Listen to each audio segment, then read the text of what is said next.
the other day. He has a wife. I have a wife. It's the first time I've ever worked with a married Howard Stern.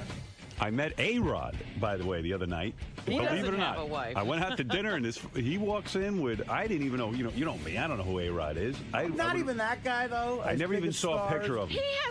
He's never watched a Yankee game. Yeah, but I mean, Howard, he's on the cover of the paper every other day. I had no clue it was A-Rod. Okay. So I'm sitting at dinner. And, they march him over to the table, and he was there with Ingrid, Madonna's best friend, and he came over, hey, Howard. And what is his connection to Madonna? I don't know. Kabbalah, I think. That's what they're claiming. That Pussy. He's all into Kabbalah, right? You know, at A-Rock, you get lots of, because Beth goes, that's a really good-looking guy. But anyway, I introduced her. I went, this is my, and I had to stop and think. I go, this is my wife, Beth. Right, because you got used to the fiance thing after a while. Yeah. You were using the term fiance a lot. And now you've got to say wife. I thought A-Rod was the busboy. I had no idea. Oh. Really? Big I was busboy. like, more sake, please? That's a well-paid busboy. That's a very big busboy. What? Yeah. But evidently, women do find, because a lot of the women were like, oh, my God, he's the best-looking guy, A-Rod. He's a modern-day Babe Ruth, only good-looking. Actually never seen him in person, but my driver was outside of Bergdorf's or Barney's, one of those stores one day when I was inside. And when I came out, he said, did you see A-Rod when he was in there? And I said, no, I didn't. He goes, oh, my God. He's the most beautiful man I've ever seen. Really? He started to go on driver said that? about the color of his skin. Wow. And how big he was. That's when you know you're good looking, when other guys are starting to flip. I was like, I'm getting worried about Gene. He has a wife. Yeah. I was like, your driver was sort of a guy's guy. That's what happens. This is what A-Rod does. He does that. He doesn't. What he doesn't do is get a fucking big hit in October. Anyway, the wedding. I was very stressed out before the wedding. Yes. First of all, we did that whole, what famous people do thing. That's the other thing on Stern Fan Network. They were like, oh, Howard had a lot of famous people at his wedding. Well, that's all they write about in the paper. We had a lot of regular people, too. Absolutely. There were a lot of shitheads at that wedding. Yeah, we had tons of shitheads. So, anyways, they were like, well... JD was there. What do you want? Yeah, I mean, come on. So, where do I begin? I was really stressed out ahead of time that... Well, you kept saying you didn't even think people were expecting too much. They were not going to have a good time. First, I did that whole celebrity thing where, like, you know how you don't give anyone the location of the place until, like, the day before? Now, did you give out the location the day before? Were you, in fact, the source? Well, yeah.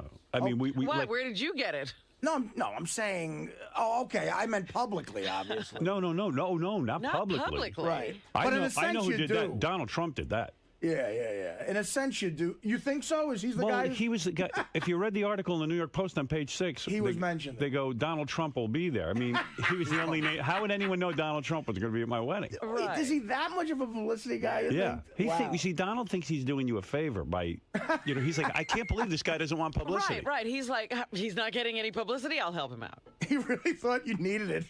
Listen, no one's covering your wedding, man. Right. Yeah. Well, He was like, gee, no one's going to know about it, and why would anyone want to go? Oh, I see what you're wondered talking about. how all that press got there. I know how. You were keeping them it was so secret. I know how. And then all of a sudden it was like almost like walking a red carpet to I know how it was. The whole thing was in page 6. Right, Trump put it on page 6. Yeah. I mean, I don't know for sure that he did it, but my guess was that Trump was the guy. And so what? I didn't give a fuck. I was just like, I was just happy, and so I kind of stressed out. And the reason I did this whole kind of subterfuge where you don't tell anyone where it is because I did want to avoid any kind of press. I wanted just to have like a wedding where it would have been, people wouldn't be worried about that kind of stuff. But of course, it got out. Word got out. And then, but I said to Beth, for once, I was like a good calming source. I said, you know what? Who cares if it gets out? Because this whole thing's a bit of a circus anyway. My life's been a circus. Our life together's been a circus, and we're having it at Le Cirque, which stands for circus. You know what I mean? It's like it was very appropriate. It's just a circus, and we should just go with it and have some fun. And, right. And the day of the wedding, there were all these paparazzi guys outside my apartment and everything, and Beth and I decided, but Beth's going to be in her wedding dress. I'm going to be in my suit. Who the fuck wants to stand out on the streets but next to the garbage pails? Getting your picture. And that'll be, that'll be the picture of everything. So we did this whole thing where we ducked out on the paparazzi. You know, it was like a whole How'd you do that? Oh, my God, don't ask. Ralph went out of my apartment and covered his face. fakes? You know how Ralph looks like me? Yeah. Oh, yeah? Him and Sam Simon pulled up, and Ralph got in the car and covered his face, and then they all followed the car, and then we walked out. Oh, that's funny. Yeah, Ralph was... Yeah, so you did the double thing. Yeah, I have a double. They thought Sam... Finally, Ralph has a purpose. The only thought Sam was Beth. I was Yeah. going to say, they thought Sam was Beth. Oh, God. So anyway, you know, so we did that whole thing. So it was sort of gay in a way, you know, in the sense that, you know, here I am ducking the paparazzi and being a douchebag and, you know, hiding the day of my wedding and hiding where the location's going to be. But I was just like... up until, you know, a few hours before the wedding, I was like, well, I have no idea where I'm going. Yeah. Right. And it just, but it was kind of weird. But, you know, I didn't know what to do. I'm just like thinking... Geez, do we really want to make this into a press event? It ended up being one anyway. Right, but, you might as well have. You would have controlled it a little better. But I gave it a shot at trying to make it somewhat private, you know. Think about all the people who got to dummy up, though. You got people who work at the place. You got assistants of people who know. You got, you know what I mean? It's a lot of people. Yeah, it was over. So anyway, I tried. And I'm not even sure why I tried, but I did. So then, because, you know, the High Pitch Eric was there. And, you know, Yeah, I heard on the news that High Pitch Eric just hung out forever. Yeah, he was there. he had the best time at the wedding. I do notice that the articles afterwards, the only person who gave an extensive interview was Dominic. Yeah, Dominic was like on every newscast. And In every article, you know, it's Dominic giving details. Dominic, yeah. So anyway, you know, I Beth, hardly saw Dominic there. He must have been doing interviews. Beth had this whole secret plan. She told everyone she was going to wear kind of a, you know, a traditional wedding dress. And she made this wedding dress. Beautiful, man. Oh, really amazing. nice. Like the hottest wedding dress I ever seen. Ever. Like I ever saw in my life. It's Yeah. so And beautiful. yeah, and she did what brides are supposed to do. You're supposed to be the most special girl in the place when you get married, and Yeah. she fucking did it, you know? Yeah. So I knew about this wedding dress, and you know, she said, "Oh my God!" And you know, the crack of my ass is showing on purpose, and I'm going to show off. You know, just it's going to be pretty wild. And the woman who made this dress is Georgina Chapman. Mm-hmm. That's who the designer she likes. Oh, that's someone I didn't know that name. Yeah, and she's married to Harvey Weinstein, actually. That's why Artie knows. And No, she's a no, no, super I've cute heard chick. that. I've heard Super that name. cute. Oh my God, so beautiful. In fact, I got a picture of her dolling Beth up. I ought to put that up on the website somewhere. She personally did the whole thing. Yeah, she helped her with it. So I come downstairs. I go, God, she is such a beautiful bride. I'm so lucky. Blah blah blah blah blah. Feeling really good. And you know, You like should have, man. afterwards, That's a bride you want to see. I go on the Stern Fan Network after they go, oh, what a whore. What a stripper outfit. What a, you know. Oh, my And I was like, you God. know, these fucking guys. You I can't fucking, please them. Why did you look? she, you know, she wanted to look hot. And It was such a beautiful dress, and while it showed skin, it wasn't tasteless. no, it wasn't. It was cool. Yeah. It was fun. It was made it right. You I liked thought it. it was amazing. Yeah, I liked it a lot. Yeah. But by the way, there were more than at least 5 guests who I won't name by name, who were pretty touchy-feely with her after you're the wedding. kidding. Yeah, right after I married her, were really coming They on were pretty rubbing, strong. they were feeling her up. Rubbing her back, feeling her up. I mean, they're trying to, you know, because Oh my God! I mean, she did look good, but you know, you you don't do don't that. touch. Yeah. Isn't anyone afraid of me anymore? No, No, apparently not. Nobody cares. Were these famous people? Some of them. Come on, name names. All right, one of them's on The View. I can't say her name. Yeah. It's a woman. No, I'm joking. I'm joking. No, there were a couple of people who were very let's. Beth said that a couple of guys were taken with me. I said, how far did they get? Really? I mean, did you get her first, or did they? I was concerned because she didn't wear any panties. In that outfit, in that you can't. outfit. I was like, that was making me nuts. I know. But it was great because when she walked in, nobody expected her to be almost naked. You know, Yeah, no, that was it was very pretty nice. cool. So then, I don't know where to begin. I mean, But wait a minute, you got to tell me somebody who was inappropriate. no. Come on. Beth asked me not to. What am I going to do? It's my wife. You know, she's not a girlfriend anymore. She's the wife. Okay. So, Well, by the way, Beth got really drunk at the wedding. You're kidding? Good. Yeah, I heard and- a lot of people got really really drunk. I missed the whole thing. Oh my God, she got so wasted that like at the end of the night, she grabbed a glass of champagne. Yeah. And like she dropped a glass of champagne, she'd spilled champagne on me, and then she took a glass and she like was going to drink it. I saw she was already tipsy, like she was going to fall over in her shoes. Wow. So I said, no more You champagne. had to cut her off? I cut her off and took her home. This was at 1 o'clock in the morning. Yeah, you guys hung out a lot longer than anybody thought. In fact, Beth and I were joking before the wedding that, you know, it was going to start at 7 and I'd be home in bed by 9. Well, for those who stayed late, they got to see my rousing rendition of Wild Thing. Yes, I saw that. With John Stamos on drums. I said, I know Howard's drunk. Yeah, I was singing, and I wasn't actually drunk. That's the weird part. Really? Because I had 2 thought, drinks. my goodness, he must be feeling no pain. Nah, you know what it was? I was really stressed out, and this is my personality. I was really stressed out whether people were having a good time or not. I heard that too. Like- that and- you were complaining even during the wedding. Nobody's liking this. Well, I was first of all, we did it at a restaurant, and amazing things happened sort of musically. Phoebe Snow got up and sang. Billy Joel got up and sang. And like halfway through Natalie Billy's Maine? first song, halfway through Billy's first song, I realized a lot of people couldn't see or hear him because it was in a restaurant, and a lot of people were. So I was all stressed I was all out. the way at the back when Billy started singing. Right. And I was like, who's that? Yeah. Because he sang an unusual song. It was to a James start Taylor off. song. Yeah. And then it was like, oh my God, that's Billy Joel. And then people Yeah. started surging forward. They all left the back of the room. Yeah, it was a pretty. You know, it's pretty special when Billy Joel sings Oh, a my song at your God. wedding. It's not, let alone Live, 3. and in person. Yeah, it was pretty cool, and I Phoebe called him. Snow's voice is unreal. Phoebe Snow is amazing, and you know what? I was thinking about it. She sang. She sang a lot. Yeah, well, yeah. If you stayed, what happened was we had a back room. Right. Pat Monahan got up and sang. He was amazing. I heard all But I of felt that. like a lot of people had left by the time Pat I sang. don't know. I stayed for the whole. I saw it all, and Pat was incredible. No, But see, I heard that's every- you see. I was stressing out that people were leaving and not seeing Pat Monahan. And then I felt like if Billy had stayed, he would have jammed a little with Pat Monahan. But you know, whatever. Yeah, I think Billy got out of there right after he sang, right?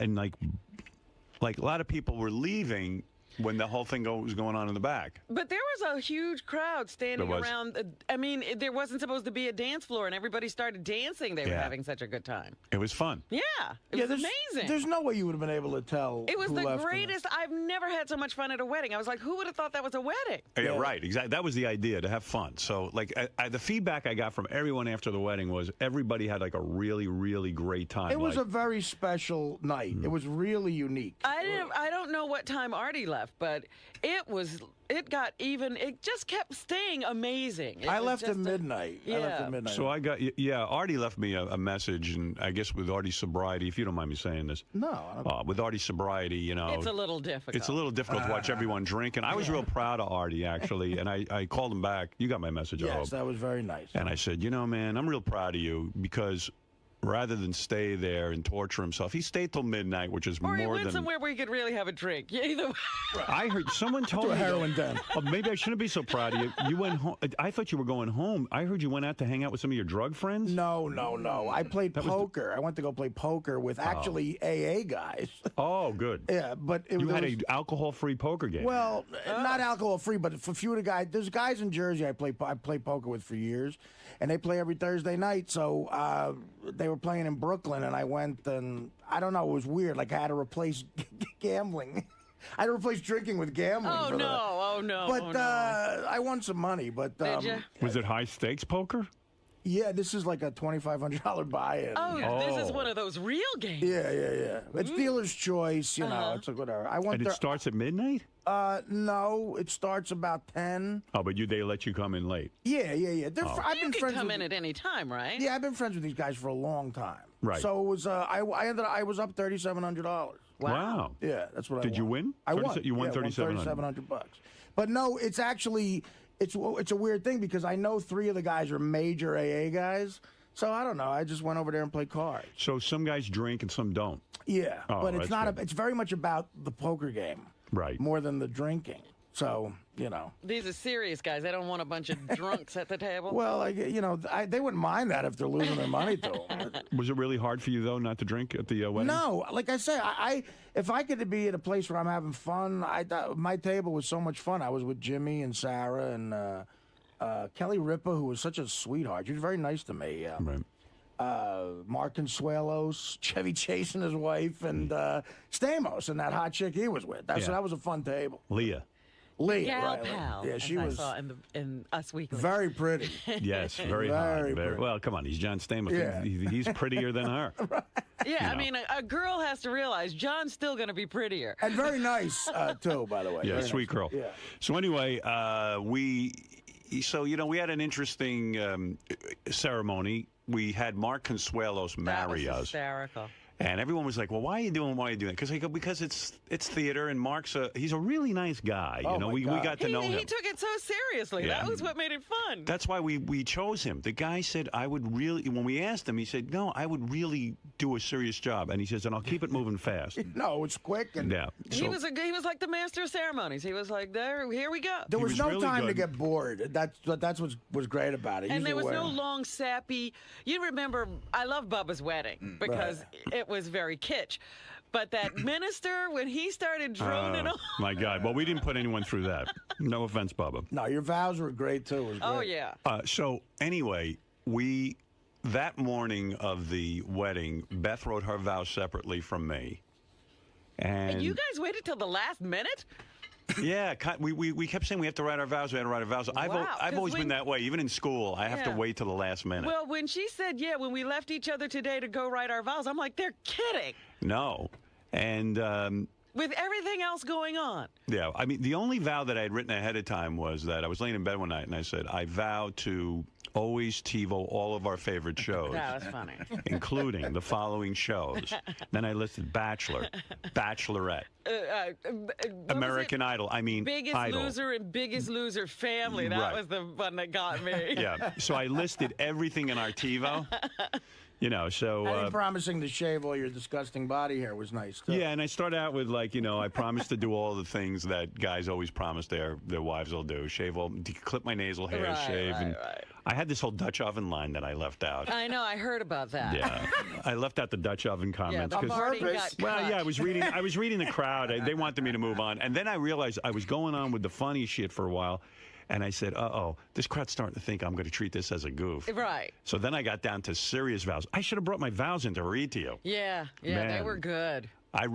Yeah? Yeah, Beth started crying. You got Beth to. She literally started bawling Hey, Gary, in the middle of the wedding. Make a note tomorrow. I want to read my vow. I don't know if I even want to share them, but maybe I will. I don't know. I'll see. I don't know. So Beth Ask starts. Beth. I mean, run it Feel by it out. Beth. Yeah. All right. Beth starts crying because Barbara Walters afterwards asked me for the vow. She wanted to read them on The View, and I went. No, she shouldn't be reading them. Yeah, I went okay, and then I thought I went home and I went. I don't know. She goes, email them to my producer Bill Geddes, and I was like, I'm not going to email my vows. Yeah, some guy handing. Yeah. Felt kinda with weird. his hands all over your vows. It felt kind of weird, Yeah, they're for you. And then, Email your vows. yeah, and then it was like. It's become a cold world. she wants to use them. So then so we had this ceremony. Mark Consuelos was the guy who marrying us, and then Natalie Maines sang When I See Beth Smiling. And that was so beautiful when you guys were walking in. That made people cry. My criticism was, though, that no one could see Natalie singing. I didn't know who was singing it. That's what I mean. She should have been up on the Yeah. whatever that thing is. That moment got to me because I was sitting next to Jason. I was standing next to Jason Kaplan and his fiance. And I was saying, could you imagine that guy, that super fan, sent that in, and the guy's dead now, and it's being sung at your wedding? I You said, walk down the I hope aisle. He's listening or hearing this up in heaven. Wow. He would be so proud. Gary, give me the name of the guy who wrote When I See Beth Smile. Lonnie Heckman. Lonnie Heckman's song, When I See Beth Smile. It was Jimmy Kimmel's idea. Jimmy ran into Natalie Maines of the Dixie Chicks, who's a big fan of this show. He runs into her, and he wrote me an email, and he goes, I just spoke to Natalie Maines. I had this great idea. I asked her if she'd sing When I See Beth Smiling, and she said she would. Oh, that was a touch of genius. I was like, wow, that is really good. I said, you really think she wants to do it? I don't want to put her out or anything. He goes, no, she's into it. She wants to do it. Yeah, it was such a beautiful. Yeah. It was so great. It was a great start to the whole thing. Yeah, sung by a professional singer like that, a huge, like a star. Natalie Maines from the Dixie Chicks. and was you're singing walking down the aisle with that guy. If there's ever never a guy looking down from somewhere happy. It's that guy. Yeah. I felt important, so it was really and it great. was all about Beth. I loved it. I loved the whole thing of it. I wish I had a copy of the song because I really didn't even get to hear it that much because we were walking and saying hello to everyone. Right. And I'd love to hear what she did with it. She said she even wrote an original verse to it. Yeah, see, I couldn't make out everything that was going on. I just sort of recognized that was when I see Beth smiling. Yeah, so I was kind of like, I was like, whoa. I mean, I said I should have videotaped this thing, but I didn't want to have video cameras around. I want the people to feel like they didn't. I only had a photographer. Right. And we got back some of the pictures, not all of them. I can't wait to Go through them because that'll be cool. the woman's a fantastic photographer, and Beth released like 2 of the pictures to the paper. Those were beautiful. I mean, I was watching The View, I guess, that Monday. Right. And, or no, it was Regis and Kelly. Right. And Kelly had some pictures that, Beth had sent her. They were amazing. There's supposedly some in People magazine and Us magazine. I haven't seen it. I saw the ones in Us Weekly. Yeah, they were good too, but wow. Yeah. Yeah, my sister had the Us Weekly and showed them to me. So, right, you didn't sell pictures? No. to anybody, right? No. I In didn't fact, think this you was did. really weird. We didn't have a publicist or anything like that. People had contacted us and said, if you would let us have some wedding pictures, we'll pay you like over $1 million or something. Right. And I was like, wow, I'm not getting into that world. I've never been into that thing. And I don't want to be in any fucking magazine. That was my viewpoint. So Beth said to me, she agreed and this and that. She said, maybe I'll release a picture of me in the wedding dress because it would be good for Georgina. And I said, that's fine. I don't care. I said, I just don't want to be in any picture. So, and, someone said to me, get the money and give it to charity. And I said, you know what? I believe in giving money you earn to charity. It's like, I don't need to sell pictures. It's like. Money you don't have, you're just not taking it. It's not really you giving. So after the wedding, Beth showed me 2 of the pictures we got from the photographer. We didn't even get all of them back. And I said, you know what? Those are really beautiful. I'd like to share those with the fans and stuff. I don't feel funny about it. I feel really proud that I married you. I'm in love with you, and I'm happy to release these, and I feel good about it. Yeah, they were very tasteful. Yeah, so, absolutely. And I said, you look beautiful in your dress, and I feel real good about it. That's how I felt. That's just, I was drunk as a skunk when I made that decision. I was sitting there drinking with Beth. But you're happy about it now that you're sober. Yeah, I was wasted. And and then, I just made this decision.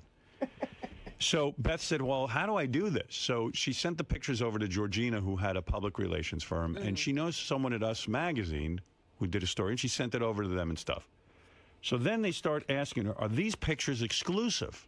Right, because I saw exclusive pictures. Yeah, so Beth goes, well, she was honest. She said, look, I just sent these over to Us, and Georgina released them. We didn't know the people would pick up on them and stuff. Yeah. So the woman on Us goes, I heard these are in People. And Beth goes, look, I'm not looking for any money. What do you want from me? I go, well, I don't know what to tell you. We don't even care. If you don't want to use them, don't use them. We felt they were nice pictures. You keep asking us for pictures. Here's the pictures. We're not in charge of whether they're exclusive or not, nor are we representing these. All of a sudden, I'm involved in these intense discussions. I said, listen, cut off all discussions. Yeah, you didn't even want to do this kind of thing, and now you're doing it anyway, and for no money. Yeah, I said, don't.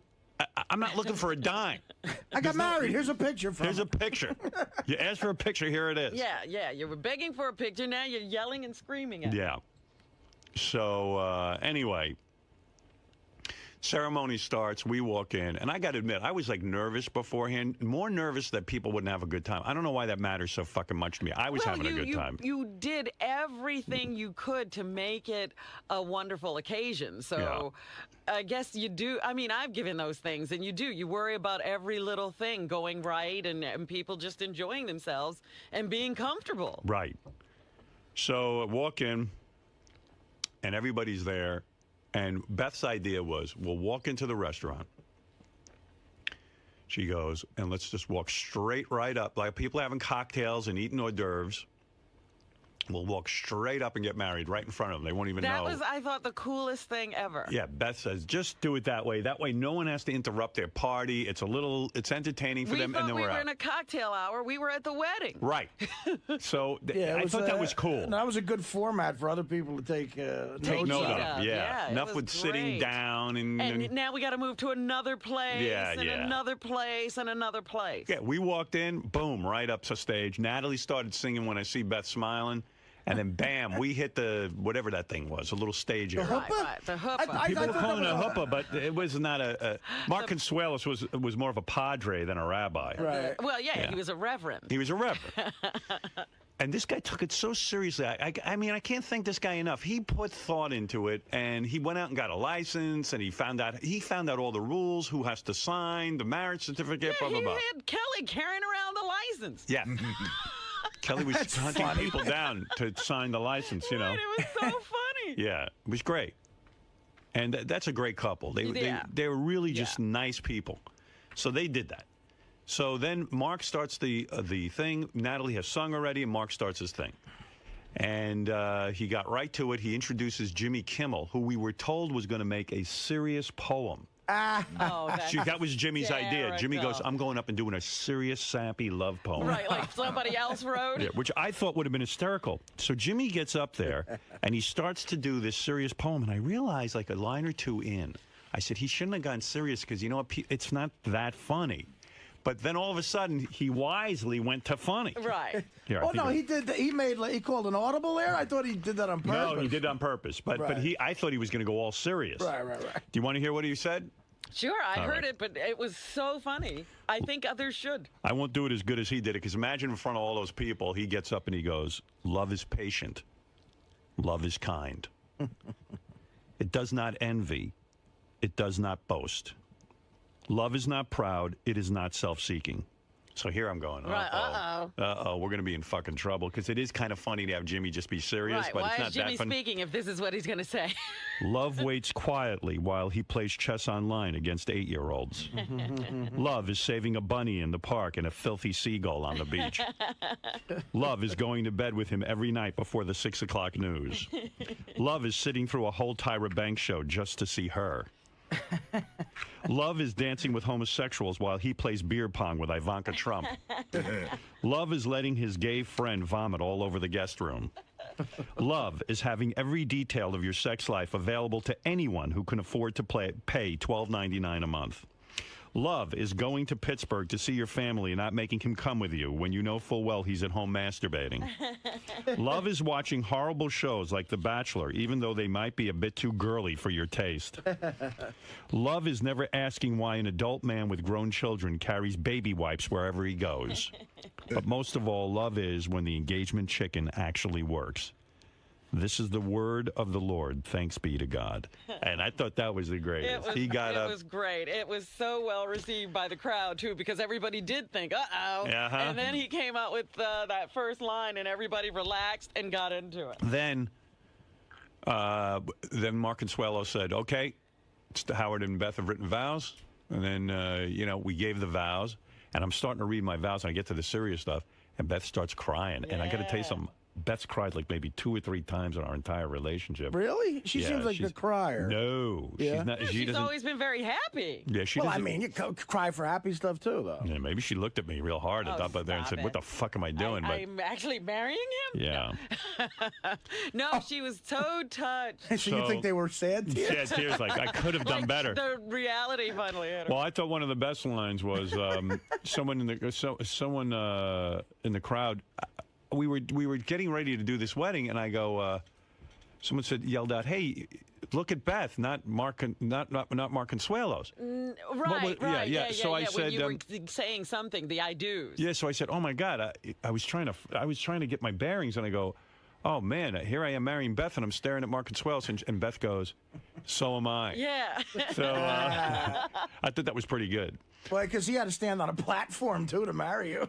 We're so goddamn tall. That was hilarious. Well, he even announced that. He said, yes, I'm so happy to be on this riser in front of you. He took it so seriously, and so did Kelly Ripa, and they wouldn't even say anything about it ahead of time. In fact, she told me that he didn't tell her what he was going to do. He didn't even tell her what he had handed her. Right. He said, just hold this envelope. So anyway... Yeah, they're a very sweet couple, those two. Yeah, very nice. They got a good marriage. Yeah. I think, it looks good to me. Well, it seems that way. Yeah, they seem very happy. She's fucking hot, too, isn't she? Oh, yeah. She's a piece of ass. Well, he's no slouch. Yeah, those two. It's a pretty couple. Unlike me and Beth, those two look like they should be together. Their kids look probably good-looking kids. Yeah. Handsome, pretty, whatever. Yeah, I saw their kids. They're actually good-looking kids. Like two good-looking people who get married and then have good-looking kids. Right. Yeah. They're in that category. Yeah. The whole beautiful family. Yeah. See, the whole fucking family is too beautiful for words. Like, they deserve to be alive. That's right. It's a family that likes to take pictures of itself. Hitler's dream couple, even though he's Mexican. You know what I mean? He'd accept him. He'd accept him. Yeah. He would have been part of the Aryan race. So anyway, so then we do the vows. Beth has the reaction to my vows like I wanted. Thank God, you know. I was like, wow. Yeah, you really thought that through, I think. I did. I spent a lot of time on it, actually. Well, Then it's something you should spend time on. It really was very, very nice.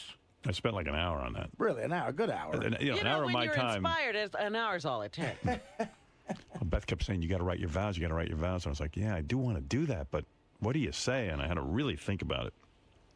Anyway. Brian Phelan, you mentioned him. I made a little speech. Right. Well, he was so funny because he was sitting way in the back. And I was like, Brian, you got to mention. He said, and I'm still sitting back here. Right. I said, you know, there were it was really weird.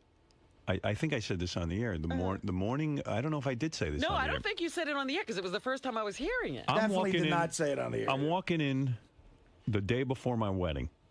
And Brian Phelan, who works for Howard TV, who's this big, heavyset guy who I once had a great night with in New Orleans. Right. We were both drunk, and one thing led to another. And we ended up throwing beads at strippers, and I don't know what we were doing. So anyway, I just like the guy. I know I don't want to get to hang out with him, but I like the guy. Brian, the best way to describe Brian is the guy from the concert for New York who told Bin Laden to kiss his Irish ass. That's Brian Phelan. Right. So anyway, Phelan, I'm walking in to the studio, and Phelan goes, all right, man, good luck at the wedding. Oh, thanks, man. He goes, if you need any advice, be sure to ask me. And I keep walking because, you know, when I'm focused on doing the radio show, I'm just walking in, and I don't even think. So I'm walking in, and I go, you know what? I'm an asshole. This fucking guy, I got to think about what he just said. He said to me, if I need any advice, I should ask him. He obviously wants to tell me something. He has something to say. I said, why the fuck am I always so goddamn busy, too busy to talk to Brian Phelan? Who the fuck am I? Most people are, though. Yeah, and this, you know, every conversation around here off the air is superficial because you're working, and I stopped in my tracks, I turned around, and I looked at him. And I said, Brian, do you really have advice for me? He said, I do. I said, I'd like to hear it. So he was like shocked, like, what the fuck? Now I'm on, you know. This never has happened in the last 20 years. Uh-oh. And we've been working together a long time. He's like, what the fuck am I going to tell this guy about marriage? Yeah. So he looked at me without missing a blink, and he said, I'm going to tell you what I think. I think when you're up there getting married, look at the smile on your wife's face. Look at how happy she is, and make her happiness your own.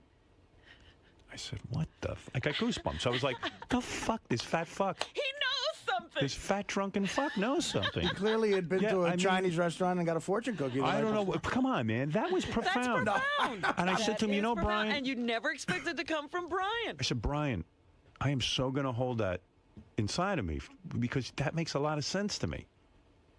That makes a lot of goddamn sense.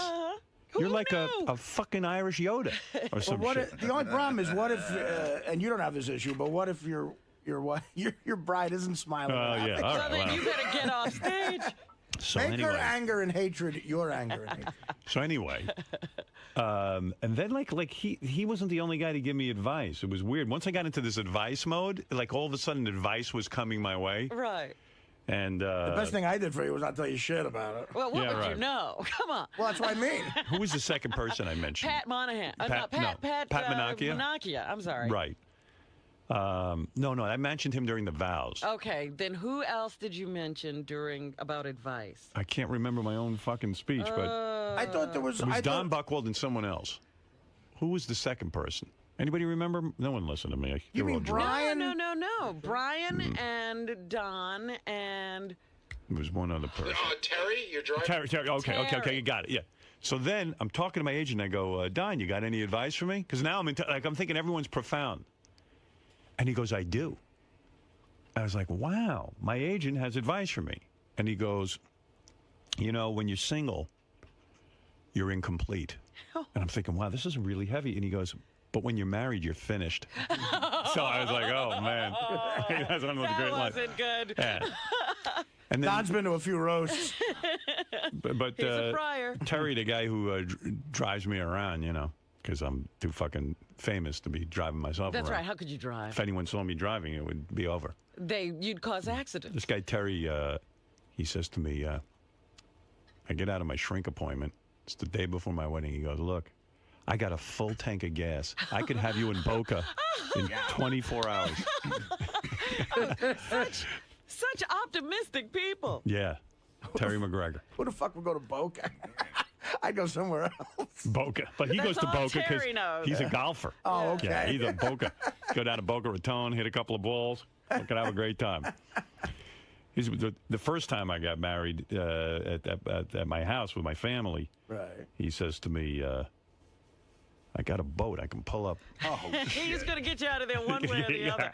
yeah. He's got all kinds of escape That's his whole wedding thing. methods. Yeah.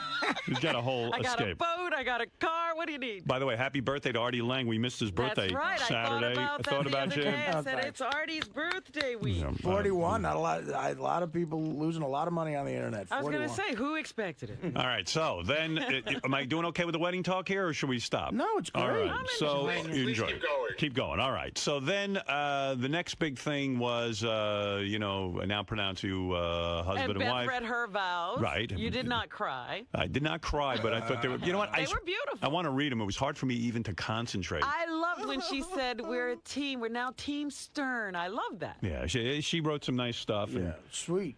now she's Beth Stern. She's going around being Beth Stern all over the place. Yeah, and she said, you know what else got me?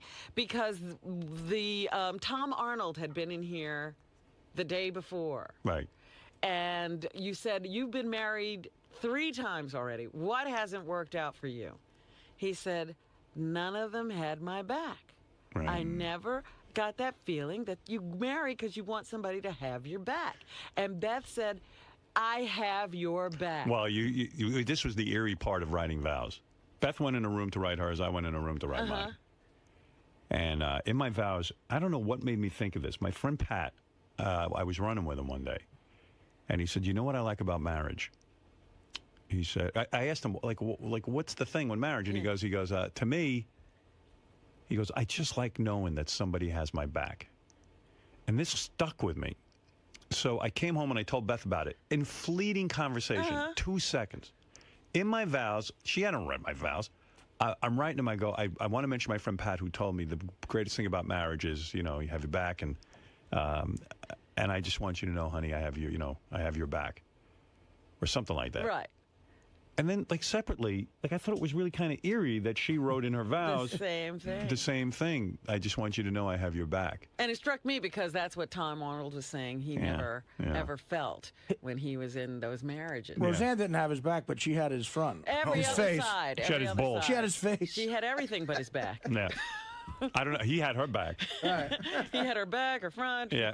So anyway, it was really beautiful. Then we went, and then we told everyone, let's go eat, and we went into this. Yeah, and that was the thing, because then when you walked out, everybody followed you into the party. Yeah. Well, Beth and I had gone to Le Cirque one night, and I said we were sitting there when we were trying to think of a wedding, and she said to me, this is such a beautiful room, and she goes, the thing that we love to do is go to dinner. So wouldn't it be nice just to take a bunch of people to dinner? Yeah. And it was the exact meal pretty much that we'd had. Now, I heard on Bubba's show and Adam Carolla's show, they didn't like the food because, it was like, foofy food, shishi. It's shishi, it wasn't- gourmet food. Yeah, but yes. I tell you, I think it's the best food around, and it was just delicious. I and- heard Benji got the vegetarian meal. Well, someone wrote, I think it was Richard Christie said, he was at Benji's table, and he said, watching Benji eat his vegetarian meal was like, right here, I got to read the exact quote. He said, it was like, he says, especially the asparagus, it was the funniest thing you ever see. He said, Benji looked like a fat bunny rabbit. So I thought that was great. That's great. My problem with that food is there's never enough of it. I like it. It's Yeah. just too little.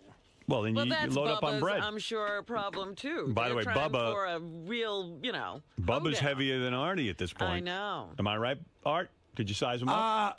No, I don't do that normally, but I mean, was next to him talking to him, and he certainly didn't seem smaller than me. I don't know.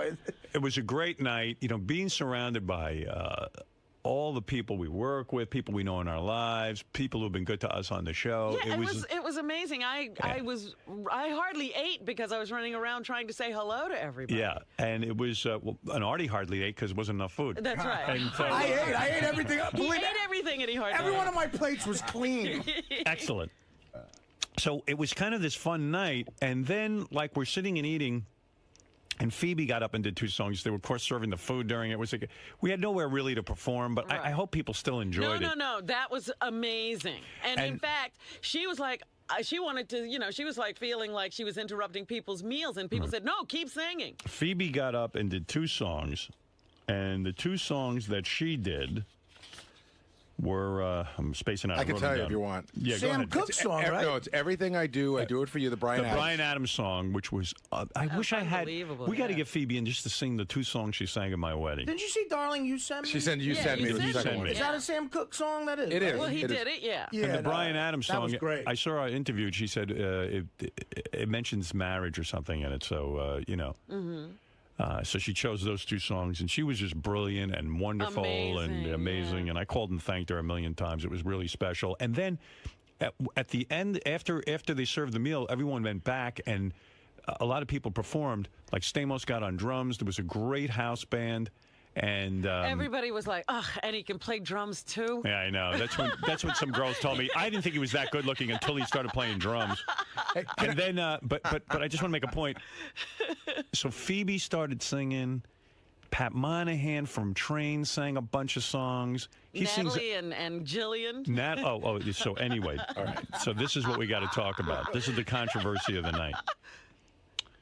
I'll write down everything because I asked everyone to compile a list of all the things that they saw. Right.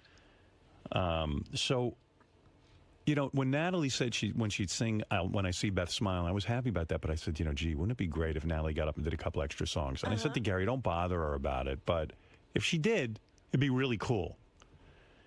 So the whole night goes by, and everyone's getting up and jamming and all this shit. Natalie finally gets up.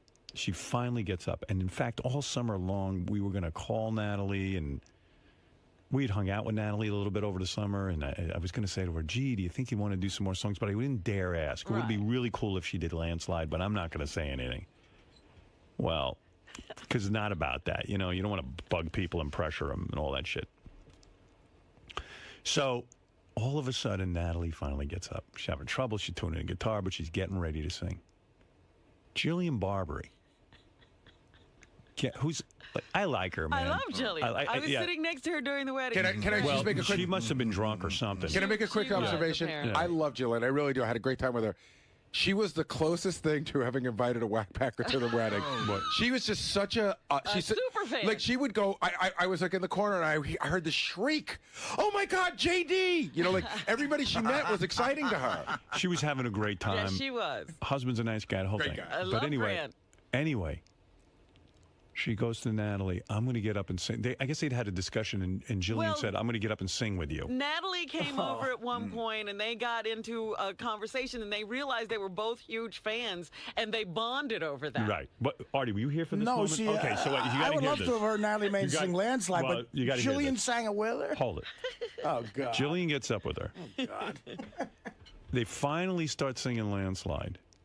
Natalie barely is singing. Oh. Jillian's singing. Jillian is singing. And everyone's in shock. It was horrible. It was horrible. And I'm sitting there going, I didn't care, but it was such a great wedding. But I was like, I'm glad I left. I would have started Jillian drinking. wind up singing at my wedding. so I realized Natalie Maines, who probably sings that song better than anyone on the planet, One of the best songs including ever. Stevie Nicks or That's anybody. right. It's a great She tune. gets up there, and now Jillian is singing at the top of her drunken lungs. You know And- what? The whole audience started singing, trying to drown her Well, out. this starts happening, and I'm in shock. And I don't know what anyone else is thinking, but I'm thinking like Jillian's going to stop singing at some point and let... Or realize that she's singing with Natalie Maine, she should shut up. Right. So anyway, all of a sudden, the song is over, and she gets off stage and she says to me, gee, do you think it's okay that I sang with Natalie? Do you think maybe the song got ruined? I said, listen, the song did get ruined, but it wasn't your fault. I said, Natalie wasn't on our game. Trying to make... Did you really? Yeah. Oh, my goodness. So she walks down. Sarah Silverman walks up to me. She pulls me aside and goes, "What the fuck was that?" I go, "What?" She goes, "Oh my God, can you fucking believe?" Like, Sarah Silverman, if she had had a gun, Jillian would have been dead. Oh my God. She was insane. I know Jillian's listening to this too. I know, of course. And probably going nuts and all embarrassed, but it was funny. And but it was a light moment. but in the whole thing. people were pissed. I mean, there was a lot, and someone else I thought very Natalie prominent. was gonna sing. Well, I don't think he'll mind me saying this. No, I he don't know. wouldn't mind. Who are you talking? I know who about? it is. I don't think he'd mind. Sharippa? Yeah. He went. Steve Sharippa goes, and Steve and Beth worked together on a show. So he didn't say this to me, but he goes, "What the fuck is this?" He goes, "This is like karaoke." He goes, "I can sing better than her. That's it. I'm fucking leaving." And he walked out of the wedding.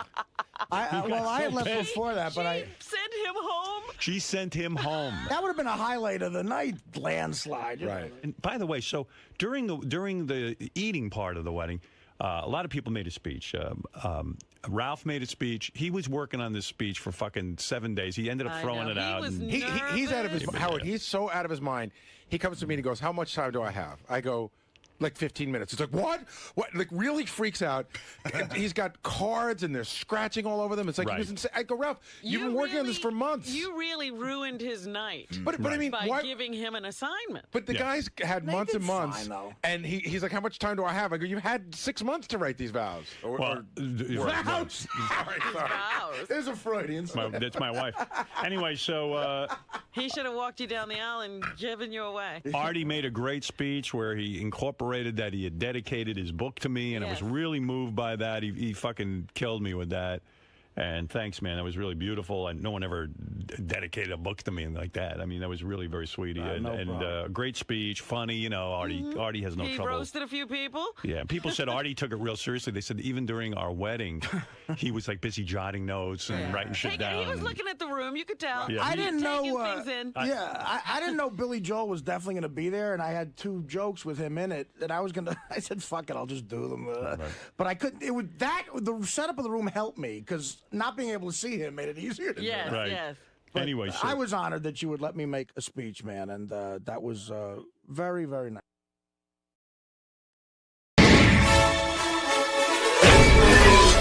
This is a Howard TV original production. Here's what you have to look forward to on this episode of The Bonus Show.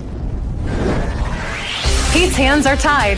Get this fucking thing off. Gary finds hair in the sink. I don't know if that's fucking ball hair. Benji makes Beetle feel uncomfortable. You don't want to be tickled. I don't nobody tickle me. And Ronnie comes to terms with being senile. That's what happens when you get old. You can't remember this shit.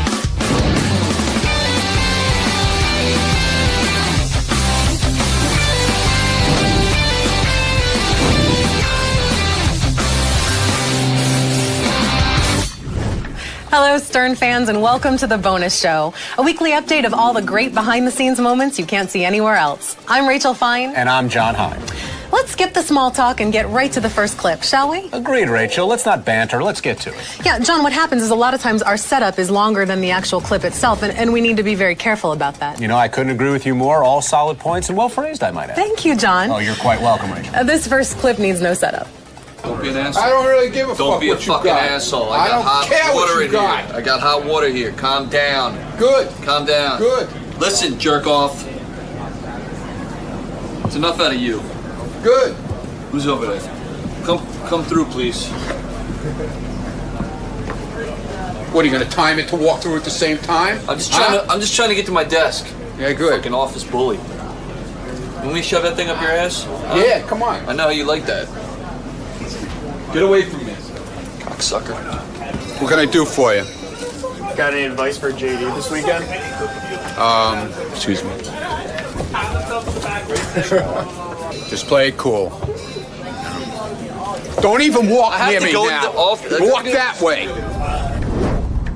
I'm told by the producer we only have 19 more hours of footage where Will and Ronnie harass each other, so enjoy it while it lasts. Here's something we have no shortage of, and that's medicated Pete being the butt of a joke. Your hands in there. Let me show you this. It's cool how this works. Both hands. Both hands. Dog, what the hell, man? What the hell are you doing? Dude, Take his pants off. See if someone in the bullpen can help you out. Get this fucking thing off. What the hell? There's a predicament out in the hallway. What? They didn't want. We need help. I got. Who gives a shit? Now, Rachel, you know how hard the people work on the Stern Show staff, right? Yeah, they come in early and they leave late. Yep.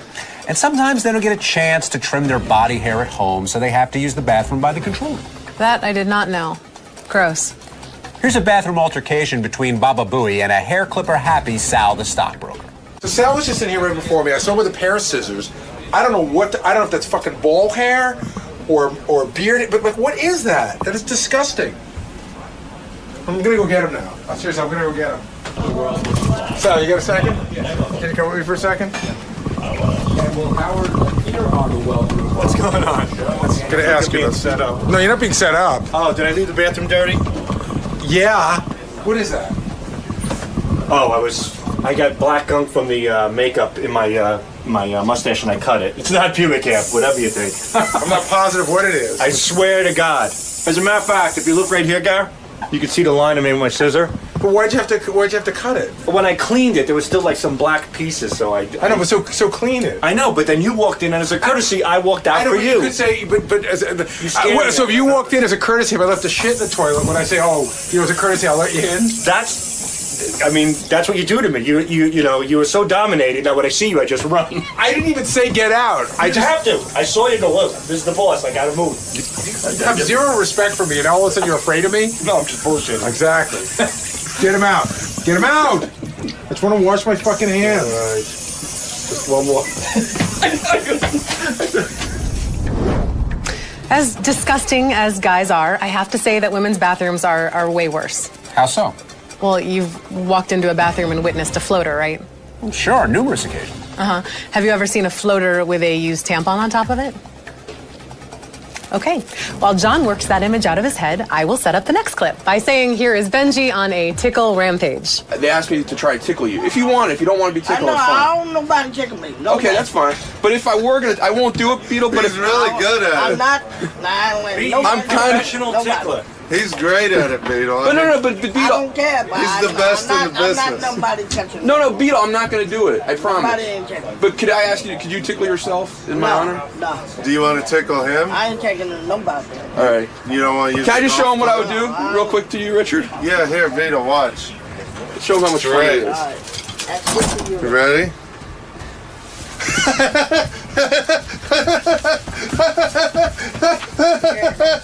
Here, you do it. There you go. See how much fun that is, me? Yeah, that's good. Look. Raise on wheels. Even his naughty parts, he loves tickle. Yeah, raise on wheels. I'm not doing that. All right. Come on, B. Nah. It's a good time. Whoa. Easy. Rachel, can I tickle you? John, remember the no touching policy that we have. Can I tickle you in my mind? Sure, John. Tickle away. Next up, we visit Mr. Hine and the guys during the wrap-up show. Here, Ronnie tries his best to recall a memory to no avail. Yeah, I was into the Doors. What Doors? Like, what's your favorite Doors song? What's the Doors out? That whole album, the Doors album was the Doors, wasn't it? The album, one album called The Doors. Which one? I mean, what songs are you thinking about? I can't even remember. Man, my head is blank right now with that stuff. I'm trying to think who else. All the fast shit though. Paul Anka's not fast. Well, he had some fast stuff. Did he? On. What fast Paul Anka Sweet song? Caroline, man. That's I mean Neil Diamond. Yeah, that was Neil Diamond. Diamond. That was Neil Diamond. I don't know. I can't remember. That's what happens when you get old. You can't remember this shit. The guy in the graphic box over my left shoulder is really a woman, has a black belt in Taekwondo, and is a proponent of bestiality. Now, only one of those points I just mentioned is true. You decide which one. The bestiality thing, it's a smokescreen. I think people should be allowed to fuck animals. I mean, if you're allowed to eat them, why not fuck them? So, Benji, based on all of this, should adults be allowed to have sex with minors? No, I don't but think why? so. Why? Well, listen, I'm not saying that there's... I'm not saying that there can't be an intellectual... Why is that a rule? Because because I think as a societal rule, what a minor is changed by different cultures. But do you think I don't think do you think a goat can make a decision whether they want to be raped by a human, or can they make a decision whether it can be eaten by a human? I mean, we've talked about all this before, but like, listen, I could care less if some dude wants to fuck a goat. I don't know how that affects my life in any way. But listen, you say bestiality. Should goats be allowed in the military though? That's just stupid. Okay, guess I'm not going to get Benji a kitten for Christmas. And wrapping up the wrap-up show this week is our good friend Jason Kaplan, talking about his love of dipping sauce. In Amsterdam, one night, we're all in the red light district, and we all kind of got split up. And the thought was that, if you're by yourself or maybe with one other guy, you might be sneaking off to go get a whore. So this is for my bachelor party. So I don't remember this. These guys tell me this. I disappeared. Everyone thought I was off getting a whore. They're all looking for me.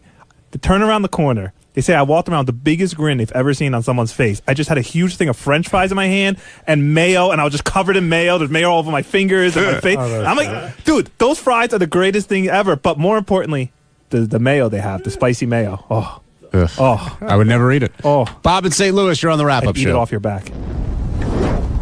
Before we wrap it up for this week, I'd like to introduce a new segment on our show called Let's Hear a Joke from our robotic camera operator, Brian Phelan. Brian? Let's hear a joke from our robotic camera operator, Brian Phelan. Jewish girl asks the father for $50. He goes, $40? What do you need $30 for?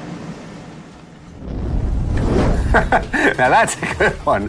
For all of us here at the Bonus Show, thanks for watching, and we'll see you next week. Bye. Bye-bye. You get that from Jackie? You know what this is? No. Go like this. Put out your fingers. Watch this. Yeah, it's going to be like impossible to get it off. That's... Oh, it's broken. Fuck you. Keep them on your fingers anyway. Let me see your fingers. Yeah. You broke it, dude. I know.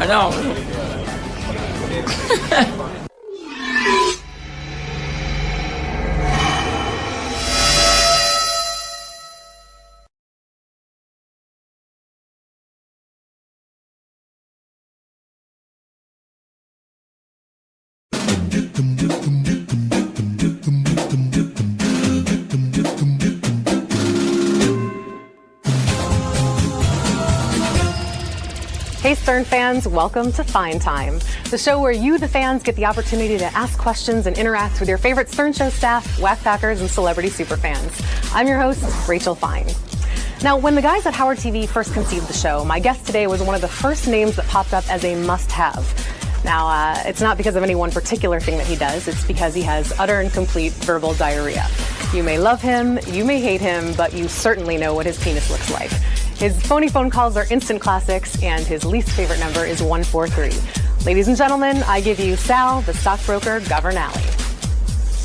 Rachel Fine! Sal Governale. We're not falling for okay. that. Let's just... Good to see you. Good to see you. Okay, little sit down. You feel warm? Not falling for that again. Fresh and just warm. Sit down. Are you ready to answer some fan questions? I am ready. I'm ready for anything that you ask me. Fantastic. Can I keep your eyes in this general direction? Yes. All right, first question comes from JM on Twitter. He wants to know, how did you feel when you got hired by Howard? Extremely excited, Rachel, but at first, to be honest, I thought it was a prank because Gary pranked me 5 years prior. You know, they got me pretty good on the show. I was working on Wall Street, and I was actually that day writing jokes for Artie Lang because he was doing the Donald Trump roast. And I was kind of bummed out, you know, that Win John's job just ended, the great Richard Christie won, which was the greatest thing to happen to the show. And I got a call like, hello, you know, Howard was thinking we'd like to give you a shot here. And I'm like, are you kidding me? Sure enough, I got invited into the show, and it's been 7 years later. So it's been great. Wouldn't be the same without you. Oh, thank you. Next question came in from Facebook. This is from John R. He says, F, marry, kill, Richard, Howard, and Robin, and explain your reasons. Okay. Well, definitely marry Richard because I love him, and he's my second wife. I would probably fuck Howard because it would make for great radio. Robin, you won't believe what happened to me last night. What, Howard? Sal fucked me up the ass. Oh, my God, don't tell me that. Yes, he did. And I would, unfortunately, because of the game, have no choice but to kill Robin. That hurts. Sorry, Robin. crazy. Sorry to hear that. What's wrong with him? Only because of the game. Only because you're the game really getting into that. gives me no choice but to do it. Okay. Excellent. Moving on. Is she dead yet? She is dead. Next question is from Joseph M. on Facebook. He asks, what do you want to do once the Stern Show ends? You.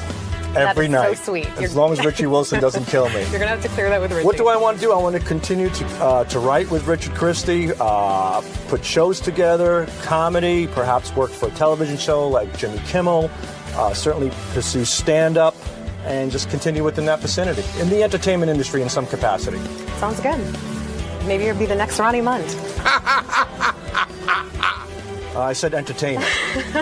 Next question is Kim S. also on Facebook. Kim S. She says, Sal, Yes. tell me one thing you love about your wife. Really love, no jokes. Can you?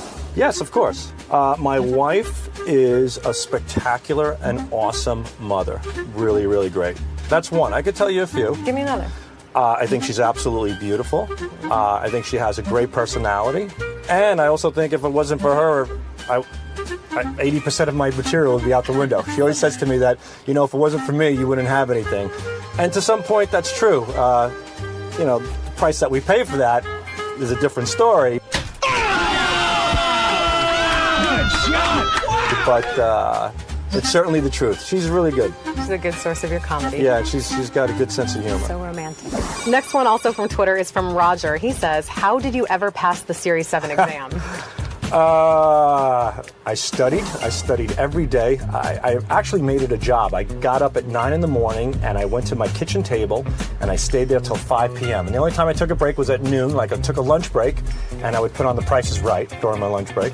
And I watched The Price is Right, and then I went back to studying, and I studied real hard. I crammed it all in, and I got an 86 first time out. Nice. Do you think if you took it again today without preparing, you'd pass it? 68. It would take some time, but I could certainly pass it again. Nice. Next question also from Twitter is from Stacy. Stacy says, is Gary still eating black and white cookies with crumbs running down his chin? Well, I would have to say yes, I am. I love them, and there's nothing better to put me to sleep quicker than a good old batch of black and white cookies right after I'm done playing solitaire, boy. Sorry to wake you up. Next one came in from Facebook. This is from Scott M. Oh, Scott. From Scott. Sal, what do you do all day other than the prank calls? Well, that's a good question. We do song parodies. We listen to listener submissions. We put bits together. We put games together, like the Debbie the Come game today. We also write when people go out on the street. Rich and I actually go out on the street a lot, so we're constantly coming up with new concepts for the street, like Occupy Wall Street, like going to Harlem, talking about topical topics there. While the show was on, during the course of the show, I and Richard also send Howard jokes and media during the course of the show through Will and Steve on the computer. We submit jokes for other people as well, like Evil Dave. When George Takei comes in, we write the announces for him. So constantly doing stuff. You're a busy guy. Yeah. Jose N on Facebook says, has there ever been one call that you really loved but couldn't play it on the show? Yes, there are quite a few, and there's one in particular that we really love. It took about 6 months to produce. It involved many characters on the show, like Wood Yee, like Craig Gass doing his Gene Simmons impersonation, and we just couldn't play it. This call was so good that Gary reached out to this particular person. They do have a product that they sell as well, and even gave that person the opportunity to come on the show and be interviewed about it, provided that we could play the prank call. Still didn't happen. There are a lot of great prank calls that we just can't play. People say no, and that's it. No is no. Everything that we do, we get a consent for. And if we don't get the consent, we can't play it. What percentage doesn't make it through? I would say lately it's been like 40-70 in our favor. About 40% does not make it through. 40%. Do you recognize that 40 plus 70 is more than 100? Oh, my God, I just realized that. 40-60. 40-65, yeah. Can we go back to the Series 7 question? Yeah. Michael G God. tweeted us. So embarrassed. Sal, is your hair growing back with the fake propecia? Feel it. What do you think? It actually looks good. It looks pretty full. Yeah. Wait, I didn't feel it before. So Well, it was called alopecia, And I got it from India. I went to this website online because Propecia is very expensive and I can't afford it. So I looked online and I received this Indian Propecia called Apisha. And I tried that for a little bit, but I was getting some wacky side effects. So I stopped that, but what I'm doing now is I'm doing Rogaine twice a day. I do the Rogaine foam. Get right in the peaks, rub it in, go to the back. How's the back look? It looks good. Yeah, fill it up there. That's it. And then, and just the opposite on my balls and cock. It's nair. Gets all the hair out. So bald here, full there. It's a match made in heaven, ladies. Match made in heaven. Next is from Live and Uncut on Twitter. If you had to choose either your wife or Richard to live with for the rest of your life, who would it be and why? Wow, that is a great question. Sorry, buddy. But I'm going to have to live with you for the rest of my life. You pick me? Do I stutter, shithead? Thanks, honey. I'm going to... Well, I've had my wife for quite a long time. I've known my wife for 16 years now, and I've only known Richard for 7. So to be fair and to balance it out, I have to give him at least 9 more. So, yeah. Welcome aboard, babe. You're in. Thanks, honey. You're welcome, sweetie. Anything. I want to thank Sal for answering all the questions that you, the fans, provided. Keep sending your questions in via Twitter, Facebook, email, and video submission. And remember that this is your show, so don't screw it up. Until next week, I'm Rachel Fine, and I hope you had a fine time. I know I did. Thank you very much for that. Shut the cameras off. Jesus. Richie! No, Richie. Bye.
Sirius XM Radio Inc. And the reason I'm here is to announce on Howard Stern all the details about our merger. I've always told Howard that before I ever did any press, the first place I would be with Howard Stern. So before I talk to CNBC today, and before I do the New York Times and the Wall Street Journal, I'm at the place I should be, which is with Howard Stern. Mel Karmazin is my hero, as you know. He has done incredible things for my career in radio. He's the guy who hired me in terrestrial radio. And he is the guy who just finished getting this merger put through. There's my hero. Look at him in his suit. I said, there's my hero. You're the hero of the day. You're the winner of the week. Here, Mel. Hi. Are we on? Yeah, what do I know about radio? You know it all, evidently. Mel, congratulations on the merger of the new company, Sirius XM. Who came up with that name, Sirius XM? We hired a team of about 100 people to try to figure out what we should call. Is that true? Did you hire a lot of people to figure out what to call the new company? Howard, have I ever hired a lot of people to do that's anything? true. Now that I think about it, that's completely false. But why not give it the name either Sirius or XM? Although I started thinking about it, it's true. People know the name XM. People know the name Sirius. If you change it to a new name, you have to go out and spend millions of dollars marketing a new company. Less of a factor than the real reason, which is if you buy a General Motors car, there's an AM button and an FM button and an XM button. Right. And it's in all of those cars today. the last thing we wanted to do was to make those things look obsolete. So somebody's driving in a car and they see this XM button and they say, what does that mean? And the same thing would be true if you have a Mercedes. There's the Series Dog, as a button. And our goal was to make this as friendly to subscribers as possible. So there was a lot of other names that we could have gone with, but the simplest one and the best one for consumers seemed to be Sirius XM. All right, before we get into the particulars, as a personal, I'm interested in the human story here of the merger. What did this do to you as a person when you were waiting 18 months, sitting there and nudging and nagging the United States government, testifying before Congress, and the thing dragged on and on and on? It didn't, I was angry. I was upset for you. I really was. I was incensed because it made me lose belief in the government. The government eventually did the right thing, but at a high cost. I mean, waiting 18 months slows us down. What did that do to you personally? So I can give you the BS answer, which is it made me a better person. No. But that's it. No. Give me the real answer. The real answer is it really was dreadful. Clearly, there was no reason that this merger should not have been allowed to take place. Right. But even if, in fact, somebody thought it shouldn't take place, it's not that complicated. You could have sort of said, yes or no. Yes or no. And you could have done that real early. I spoke to a lawyer who handles these kinds of things. He says, you have no idea how many mergers are approved where there are real questions about whether something's a monopoly. He says, and they're approved almost immediately in terms of compared to the Sirius XM deal. Why was this dragged out so long? Was it me? Did you ever think it might be me? I thought it might be you all the time. Right. In part because of you, satellite radio became so visible. Right. And, satellite radio, I mean, if you think about when you joined the company. Right. There were 600,000 subscribers. Right. Not top of mind in any way, shape, or form. Right. Certainly a lot of work was done. XM had more subscribers than Sirius did at that time. And but satellite radio wasn't top of mind. Suddenly, after you joined, and after it became such big news that you were coming to satellite radio, anything involving satellite radio then became very big news. So the fact that the announcement was on the front pages of the Wall Street Journal, on the front pages of the New York Times, I had done, my career about over $200 billion worth of mergers and acquisitions. Right. This is an unbelievably small deal, an Right. exciting one, Right. and will be a big one, but not a big deal. And for a small deal, there's an inordinate amount of attention on it. Far more than we had. This deal took longer to do. We had more congressional hearings. There were more comments made to the government than ExxonMobil combined. Which is unbelievable when you think about it. Well, when you consider the impact of that merger and the amount of money it involves, yeah. Listen, I'm going to tell you something. When I think about this merger and how long it took and what it took, let me tell you something. You got very thin. Did you think this is a result it wore him of? down, Did it wear you down? I will tell you this. I was on a hunger strike until the FCC. I tried everything to get this deal approved. We made some voluntary commitments. We said we would do things for minority ownership. We said we would do a whole bunch of things, and we still weren't getting it. So I decided that if I stop eating, maybe people will pay But attention. has the government overstepped its bounds? In other words, the FCC's mission, my father was talking about this yesterday on the radio, he said the FCC's mission was never to set price controls. Where do you see the government? Or to tell somebody how to run a business. I mean, where do you see the government doing that? They don't even tell ExxonMobil how to do this. Why don't they set price controls for gasoline? So the standard that the FCC has for approving a merger is that the merger is in the public interest. That is a broad standard. Right. So the FCC now looks at mergers and says, is this a merger that's in the public interest? They never set price controls. What we voluntarily did was set price controls. We said, you know what? We compete with free radio. We don't want to raise our prices. As a matter of fact, if anything, we'd like to lower our prices so that we can get more subscribers. Because you would think that if you charge $14.95 instead of $12.95, you'd have less subscribers, and if you charged less money, you'd have more subscribers. Right. So we, in trying to get the FCC to move the process along and approve this merger finally, we said, here's what we're going to do. And we outlined some voluntary commitments that we were prepared to do. The FCC accepted our voluntary commitments and therefore said this merger is in the public interest. But you had two Democrats on the FCC sitting there and saying, hey, we think there should be price freezes and this kind of stuff. That sounds like communism to me. There are two members of the FCC.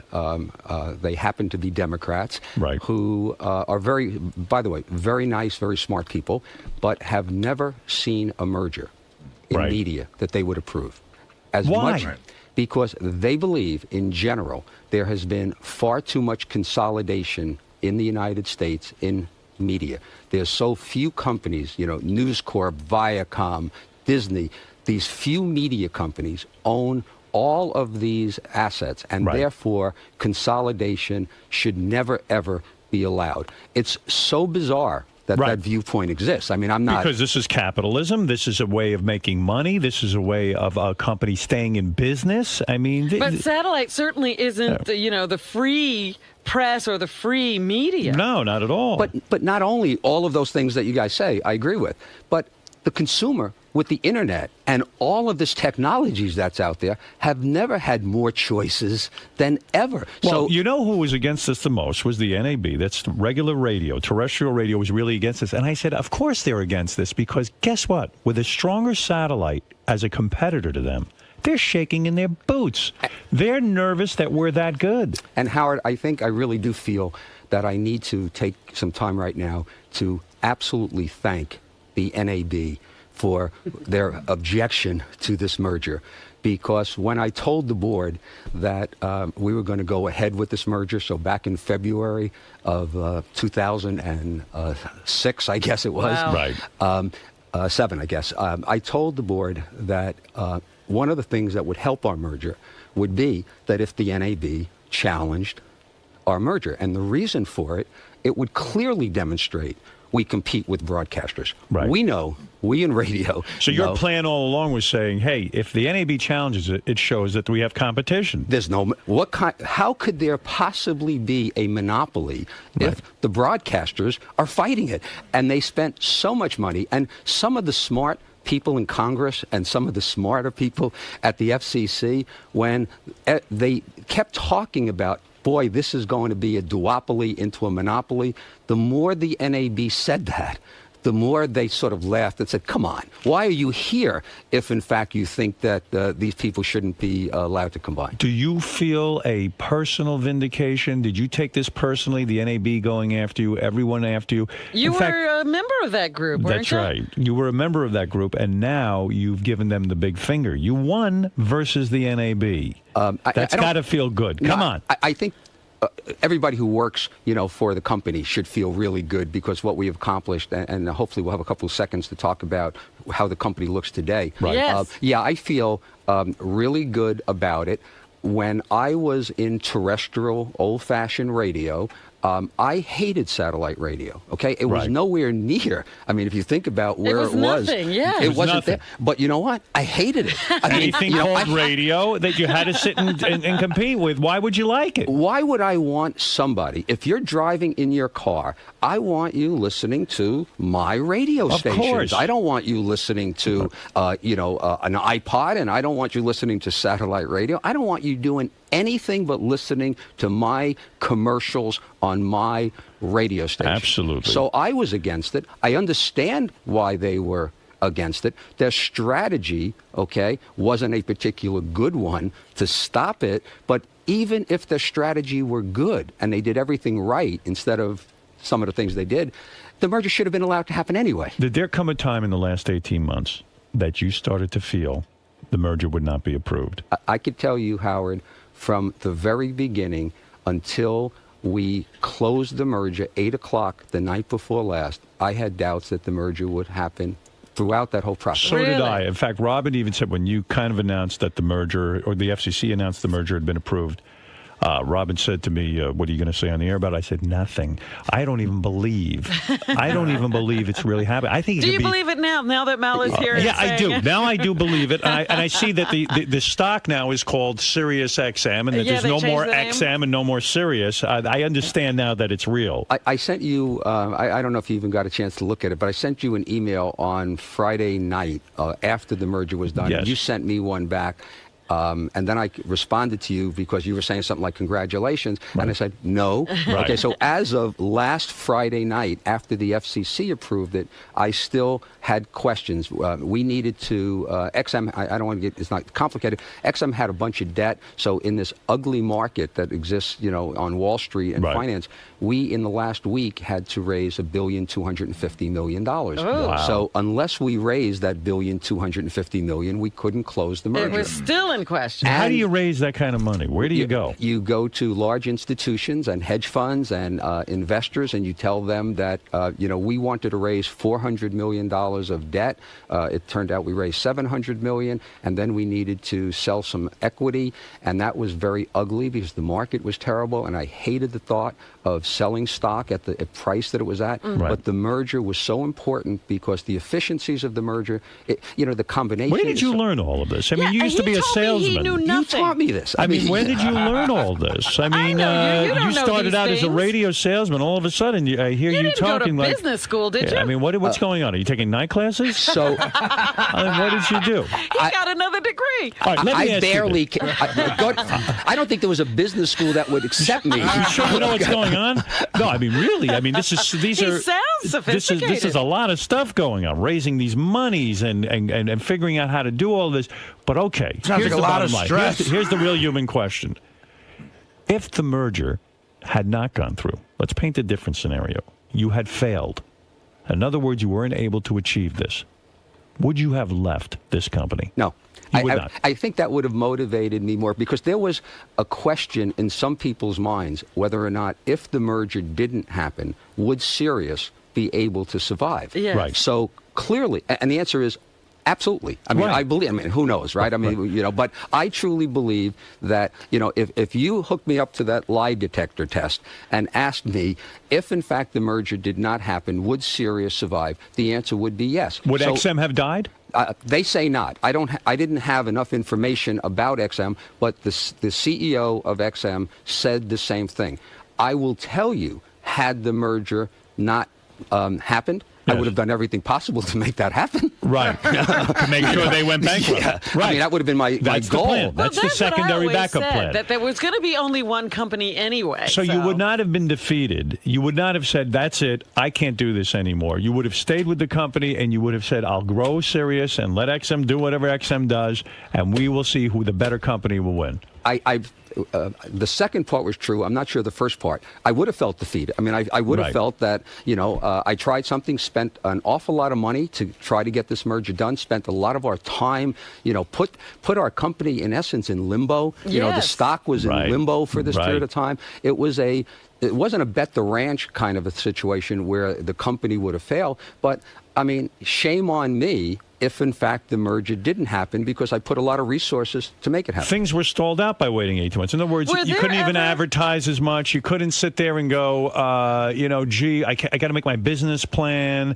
Don't you think even the consumers were confused and saying, I don't know which one to get now? That last one is the most significant impact. What has happened at retail. So, yeah, people still bought the car, and when satellite radio came in the car, they were thrilled with it. Right. But the large number of people who want to go to Best Buy or Circuit City and say, I want satellite radio, would go into the store, should I buy it now? Which one should I buy? Are these radios going to work after the merger? There was so much confusion in the marketplace. If you think about it, it's almost like the high-definition DVDs. Right. There was Blu-ray, and then there was HD DVD. And until it got all sorted out, you didn't know what the hell to do. So no one bought anything. That's right. That's exactly what happened during this merger. Was there ever any pressure from the board? When is this going to happen?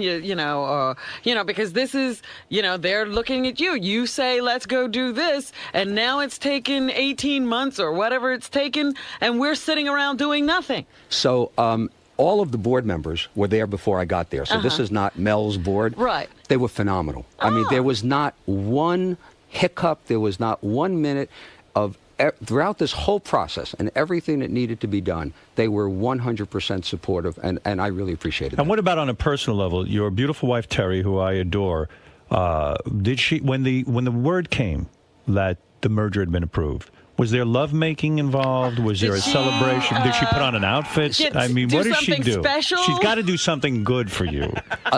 What happened? I must take tell us you, through every detail. I must tell you. Yes. The beautiful Terry. Yes. Has always been there for me and Absolutely. has done everything. But this is special. I think as soon as the merger was announced, and I got home and that I woke her up and I said, Tara, the merger was just approved. She said, Mel, could you take the dog out for a walk? Is that what happened? So that's what happened. So that's and on another personal level, why is Tim Sabian so heavy now? What's going on with his weight? I didn't notice. Yeah, I mean, he's getting big. Well, you went on a hunger strike. He went on an eating This has been strike. very stressful. We for all him. express our frustration in different ways. That's right. So you tell me Terry did nothing special for you after the merger was approved. What about the dog? You took the dog. I took the dog for a walk. I did pick up after the dog. So I still know what my role in life is. When did you become such a dog person? That's the other thing. I mean, what is this with this dog? What happened to you? Do you really want to hear this? Yeah, I mean, this is what really happened great. to you? So when I married Terry, Terry had always been a dog person. I never had a dog. You don't like anything but radio. Why? Right. What do I want a dog for? Right. Terry wanted a dog more than I didn't want a dog. Right. We adopted a dog at a shelter. So we adopt a border collie, 4 years old, named Angel. I can't believe how stupid I was for all of these years in not having a dog. You love dogs. I have become addicted. I have. What is it become about the dog? One of my favorite charities are things related to dogs and animals. I can't tell you it's the fact that when I come home at night, the dog licks my face, because Terry used to do that. Okay? I don't see her doing that anymore. No more. Maybe no we'll, more. I just love the dog. I mean, You dog love that sleeps in dog. our bed. I mean, absolutely, totally addicted to it. And would you say the dog likes you better than Terry? Terry thinks that. Okay. Really, it's that good. Yeah, but the because dog- I know my dog likes Beth better than me. Terry spends an awful lot of time, with the dog. Right. But I truly believe that, if there's any listeners, I mean, I hear snoring. I mean, No, if how I'm- do you win the dog over in a sense to make it like you the best? If Because you're not the one spending all the time. When Terry's not around, I talk to the dog and tell the dog all the bad things about Terry. and the dog seems to understand. And the dog gets it. And so now let's look at the future of satellite radio. Okay, where are we at? Because people What do is have this questions. company now? Okay. All right, great. what are we doing? So let me tell you where we are today, All right. because a lot of people have perceptions of satellite radio, small company, things like that. If you today just add XM and Sirius together, so this is where we are today. Today. We are the second largest radio company in the world. Woo! Our revenue is $2.2 billion. Wow. The only radio company today that has more revenue than we do is Clear Channel. Right. And we're growing rapidly, and they are not. So we will become, in my opinion, the largest radio company in the world. I always in said a it. very short period of time. That makes them mental. We have today over 18 million subscribers. That's something. The only Well, how company, many people can hear us now, though? the only company that has more subscribers is Comcast. Wow. We have more Cable?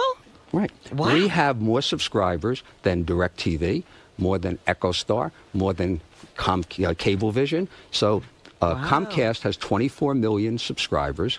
Sirius XM has almost 19 million subscribers. That's impressive. So I think the main issue of the merger, because I think the rap today on satellite radio is no longer, will satellites work? Well, we know they work.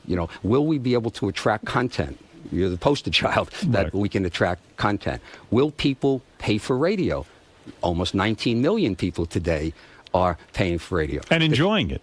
And loving it. Yeah. And the satisfaction level is phenomenal. The question is, will satellite radio make money? Because it's been around a long time, and company at some point has to make money. Right. This merger in essence, creates such efficiencies because we were duplicating a lot of things together. They were advertising, we were advertising, they had call centers, we had call centers, right?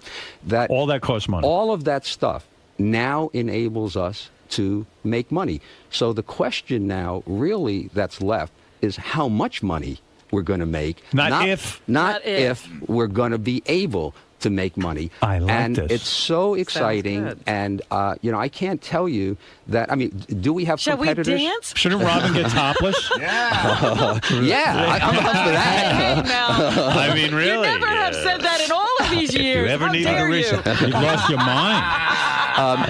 Très joli, Robin. So, I mean, there's a tremendous amount of competitors out there. I mean, obviously, when audio entertainment, is big, there's a lot of ways you can get content. There are going to be more ways you're going to get content in the future. But I can't come up with a better way, than our way. Because when you think of audio entertainment, you think of out of home, because in home, though obviously a lot of people listen to audio content, you still got television and internet and stuff like that. Got even more competition. You got even more. So the place that was always, the holy grail was in the car. Right. And we have deals with every single car company. That's terrific. That is so great. I mean, that's true, because now that we're the combined company, we can do it. Under the so same in umbrella. answer to Robin's question, in answer to Robin's question about when we could be heard, so the deal closed at 8 o'clock on Monday night.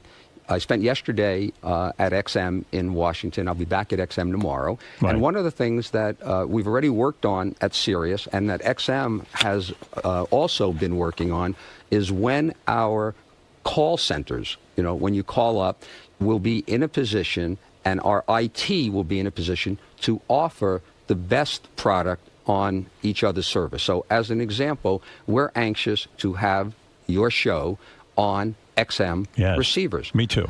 All of the receivers that are out there today will be able to get it. So the existing, 9 million XM subscribers will be able to get it. And in early fall, we're thinking September, but it may slip to October. Right. But the hope is in September, your show and some other serious content will be extended and offered to XM subscribers if they want to receive it. Ooh. So if I'm an XM subscriber right now or a Sirius subscriber, I still get the same services I get. Nothing changes. And then I can add to that. Yes. You'll be able to, and the price that we announced to the FCC that we've committed to is for $4 a month. Right, for $4 additional to the $12.95, if you're an XM subscriber, you'll be able to get the Howard Stern Show and various other content that we will disclose as well. If you're a Sirius content and you want to get some of XM's content, you'll be able to do that as well. If you don't want to do it, you don't have to do it. You don't have to do it. You keep everything just the way it is. If you want to do it, that'll be an opportunity. So you always get everything you always got anyway. There's no disadvantage of the merger. As a matter of fact, there's an advantage of the merger because though we have never raised our price. Right. I mean, Sirius was $12.95 from the time we got our first subscriber to today.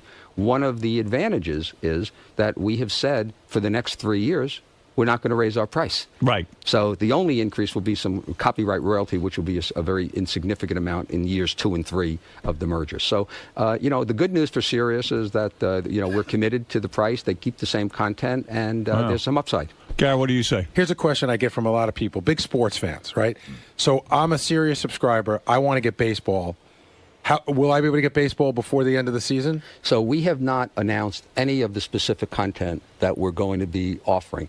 But if you're a Sirius subscriber and you want baseball, then, and you'd expect I would say this, then for an additional $12.95, you can buy an XM radio, and you can then make sure you can get everything. You can hear it before the end of the season. So it's, what I understand is, so far, this is so new. We don't even know how things will shake out really in the future when it comes to technology too, right? Because like some guy called up and he says, well, I've got a lifetime subscription, Sirius lifetime subscription. Does that get affected? No. He asked me. It doesn't, no. right? It's you have the same equipment if and you the keep same that service. radio, that radio we've said will never be obsolete. Right. Will not ever be obsolete. And you can understand why it'll never be obsolete, because if you bought a car and the satellite radio is in the car, we need to provide service to that satellite radio for as long as that car is ever on the road. That's right. So it will not be obsolete. So we will not make the radio obsolete. If you have a lifetime subscription, right? What you should do is extend your lifetime subscription for a second lifetime. Has this whole experience made you sour on government? Honest, be honest. Yeah, It absolutely is. The process, has just been grueling. The fact that you have congressmen, and I understand this. I mean, I've done this for a fairly long time. That they will write a letter because a local broadcaster in their market, has asked them to write it. And the argument is, gee, I am helping a constituent or I am helping a contributor. Right. So when you take a look at everything that's going on in this country, housing issues, gasoline prices, jobs, and you see the people who have worked to try to stop this merger, it has to make you frustrated, And what is the system now? If I hire lobbyists and I pay millions of dollars, I can slow down or possibly stop the process of a merger. So everyone is on the take. Not everyone, but some people really are promised money for their votes. Well, I don't think it's that. Okay, I mean, I understand how you get there with that, but I think that what is happening is that you have these congressmen and senators who want to get reelected. Right. In order to get reelected, it costs a lot of money to run television advertising. So they are constantly, probably, if you're a senator for 6 years, you spend about 2.5 to 3 years of that fundraising. Wow. The amount of time that you spend fundraising. So they are very concerned of making sure that they are representing their constituents. So, the argument... So anybody with a little, stone in their shoe. So our enemies, the basically NAB. stop government from working. So our enemies, the NAB, go out and they hire lobbyists and they hire people with influence to sit down with these senators and congressmen and such and sit down and work them, so to speak. They put up a lot of money to stop this merger from happening. And they were successful in a sense. They were able to slow the process down. They were able to get people to drag their feet, right? But essentially, that's what the FCC was responding to when they would take a letter from one person in Florida and say, you know what, we have to investigate Howard Stern. Right. So, yeah, I mean, I think this merger, took a long time because there was such a controversy for whatever reason. Right. Some of the things, and it wasn't so much the government, some of the proposals that were made were outrageous because people game now the process because they know what you need to do. So they now know you need to get 3 out of the 5 votes. I was hoping to get 5-0, but winning 3-2 is the same as winning 5-0. You won. People put all kinds of things out there. So as an example, it was proposed that we be required in every radio we make to put in a competitor's radio. Right. So, and by the way, that we have to pay for putting in that competitor's radio. And I'm trying to think, this is America. How could somebody say that I have to put in, or we have to put in to our radios competitors' products? Yeah, wouldn't you love if terrestrial radio had to build in our receivers? And I asked that question. Right. And silence. Yeah. Then we had some people who are experienced in the FCC process and knowing this public interest standard is vague and said, we think you ought to give us 25% of your spectrum. Right. And we said, excuse me? Give you? So our shareholders are now expected to, as a gift to you, because it is in the public interest. I said, I didn't see Clear Channel when they created this large competitive company to us, sitting there giving up any stations.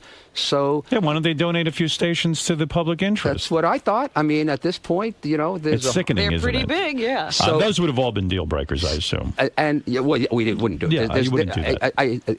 As much as I wanted to do this merger, I needed to make sure that we were going to do the merger and we were going to be able to win after the merger. Because as I told you, we were going to win before the merger. Right, you didn't want to be disadvantaged. Yeah, to go backwards. I mean, so for the purpose of ego, right, to just sit there and say, we got a merger done, hooray, hooray, I'm moving on. Right. That isn't the case, right? I'm here, and I'm going to stay here, and I wanted to get a merger done because the merger will make the company better than if it was... Was this the toughest thing you ever had to do in your career? Honestly. By far.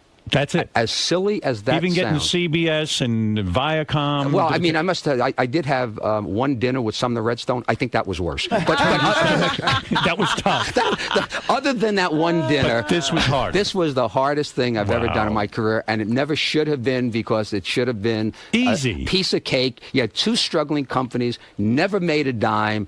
Either one never made a dime. Combined, we still have all terrestrial radio to compete with.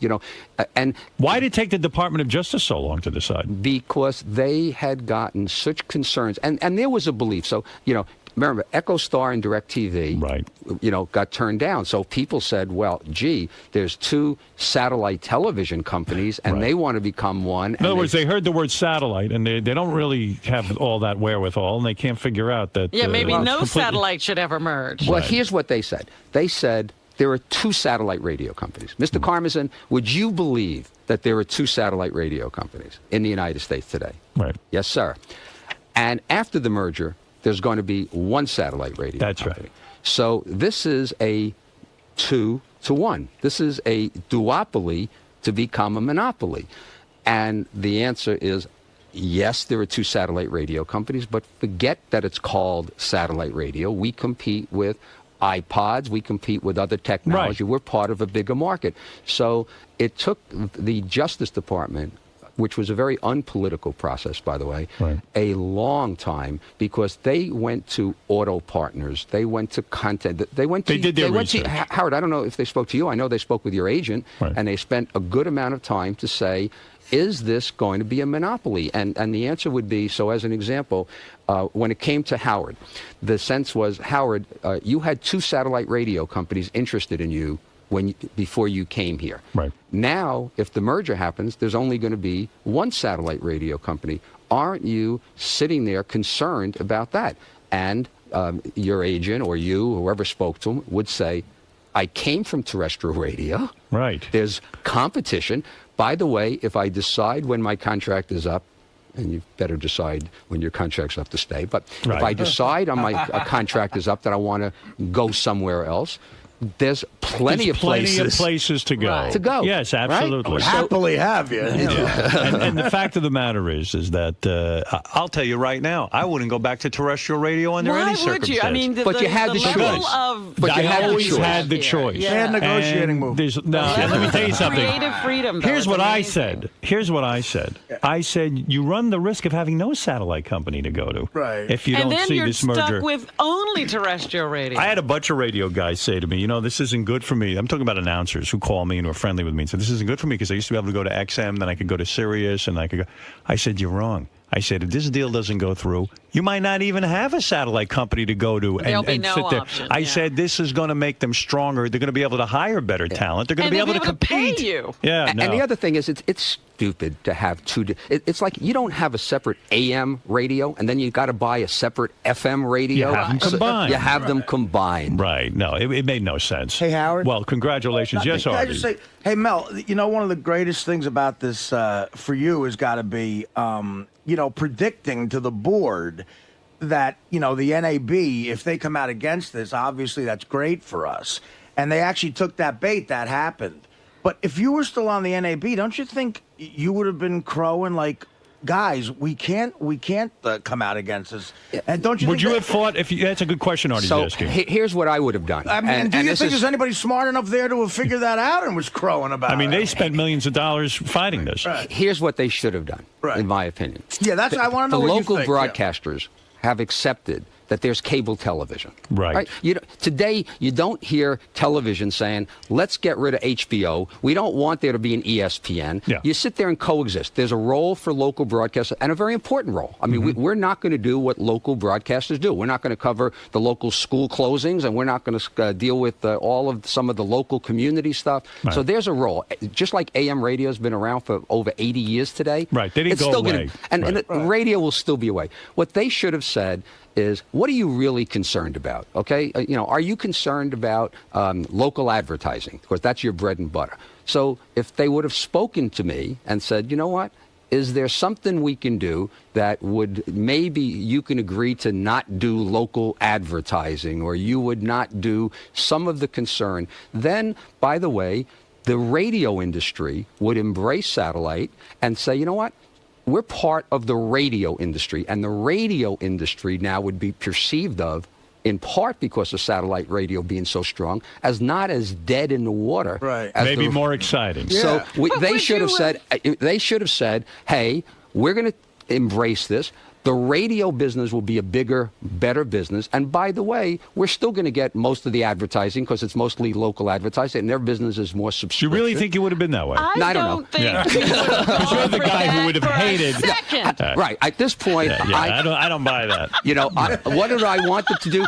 I wanted the government to shut down some of these terrestrial radio stations. Well, I'm for that, and I would vote for that. I'd vote for any candidate who could do that. By the way, Mel has been all over the news because of the Janet Jackson thing, and there you were right again. Once again, I must tell you, I did feel a whole lot better about getting the merger approved than winning the Janet Jackson case. No, it's a great day. That I remembered you were, because they kept showing your face at those congressional hearings as well. I've had my share of congressional hearings. These were the most grueling. What is it, Gary? A lot of people in the office have this question: whose idea was the merger? Like, where did it start? Was it your idea? Yeah, I mean, I must and take the responsibility for it as well. So before I joined the company, one of the board members, Leon Black. So before I joined the company, one of the thoughts that I had was, what about combining these two companies? And I had originally heard that idea when I was working at Viacom from Mike Milken, a well-known financier, and Larry Tisch, who I knew well. He's passed away. They wanted me to leave Viacom and to join. This is before you did it, and it wouldn't have been a success because of what you did to satellite radio. That they wanted me to join the company for the purpose of putting it together. So before I joined the company, I spent a good amount of time trying to understand what has been going on and have been working on it for that long. And as we disclosed earlier, I went after XM and tried to get them. They wouldn't consider it, and convinced them after a long period of time. But, you know, I mean, the final piece, just to see where it is, when you got here, we talked about there was 600,000 subscribers. Right. Today, almost 20 million subscribers. That's amazing. When you got here in 2000, when you announced, so it was before you even got here, the revenue was $67 million. Sirius's total sales, $67 million. And today, as I said, $2.2 billion. Wow. A lot of growth. That is really fantastic. And I believe there's a great future ahead for satellite radio. More than anyone predicts, and I am pretty good with radio stuff. Well, you know what? I was asking the other day, you know, Tim Sabian once told us about the rate of sales of satellite radio. And is the growth still that... Well, people, you know, car companies are slowing down, but they're still selling a lot of cars, and satellite radio is going there. And I think that once the confusion of the merger is out of the place, I think that aftermarket, I think these better products, you know, that we'll be able to create where you can get the Howard Stern on XM, I think that's going to help. I think the churn, you know, where people disconnect will go down because the product will be better. So, I mean, I think that there's a lot of good things, a lot of You did risks, a fabulous job. You should be congratulated and really proud of yourself. Well, I mean, it's a tremendous accomplishment. Advertising campaign. Howard Stern on XM. And the whole team, by the way, there was just a tremendous team. There's an amazing group of people who really hung in there, and this is tough. And I mean, I felt for Mel going down there and testifying over and over again. I knew it was a bunch of bullshit. That was the problem, yeah. Dominic, you're on the air. Go ahead, Dominic. Congratulations, Mel. Thanks, Dominic. Politically, I think that this is like the internet. It scares the hell out of the political parties how powerful this really is. Do you agree on that? Yeah, I will tell you that I had a very influential senator that met with me privately who said that I am willing to support this merger if you are willing to conform to terrestrial radio's rules on indecency. Wow. Okay. Wow. And you know my answer on that, right? So what they are deal breakers? You know, in my opinion, I don't believe that we do anything indecent at all. I think we do funny and stuff like that. So, and this Janet Jackson thing, you know, everybody thought, can oh my you God. imagine in a private pay service? I mean, it's the same as a book or a magazine or anything that you a cable. I mean, that you choose to pick why would a up, guy yeah. care about that? No. This is certainly a closed system. And that's my argument. And my argument is that why is it that you want all media to just be acceptable to kids, that adults don't have any rights to have content that they may like? So everything has to be at the lowest common denominator, where it has to be acceptable to children, because, oh my God, imagine if a child heard, the word penis or something. And here we finally have a system that takes care of that. Yeah. It's a pay service. Yeah, no one has to have this in their home. And what an archaic way of thinking. In 2008, like 40 years after Lenny Bruce and 25 years after Howard got started, to think, I mean, it's not like we're murdering people here in decency. It's just adult entertainment. It's like the difference between Chris Rock on HBO or Chris Rock hosting the Oscars. What's funnier? Maybe the most important question in all this is, how does all of this affect Cousin Brucey? What's going to happen with him? So Cousin Brucey will have a bigger platform for people to be able to hear his extraordinary shows. And I've been a Cousin Brucey fan since growing up. A part of the package that you can get? Well, we haven't had a lot of discussions on it, but I can't imagine why XM subscribers would not want to hear Cousin Brucey. Are you saying the XM subscribers represent more cousins? That's right. It's a bigger family. And the family. XMers are officially cousins now, is what you're saying. We are now together. I am, as of yesterday, I had a town hall there. Yes. I'm going to have one here today at 10:30 in New York. Have you spoken with Oprah? I have not spoken to Oprah, but Oprah had sent regards. I love Oprah, and I've not seen her in ages. But does Oprah want to meet with me now that we're on the same thing? Let me write that down. When I do speak to Oprah, I will ask her. Somebody told me there was going to be a joint press conference. You know what would be great? I said that, and somebody picked up on it and said they couldn't wait for the joint press conference. One of the bad about the internet, right? I mean, the internet's phenomenal, right? Is that all over the internet was people are asking now, when is the Howard Stern Oprah press conference?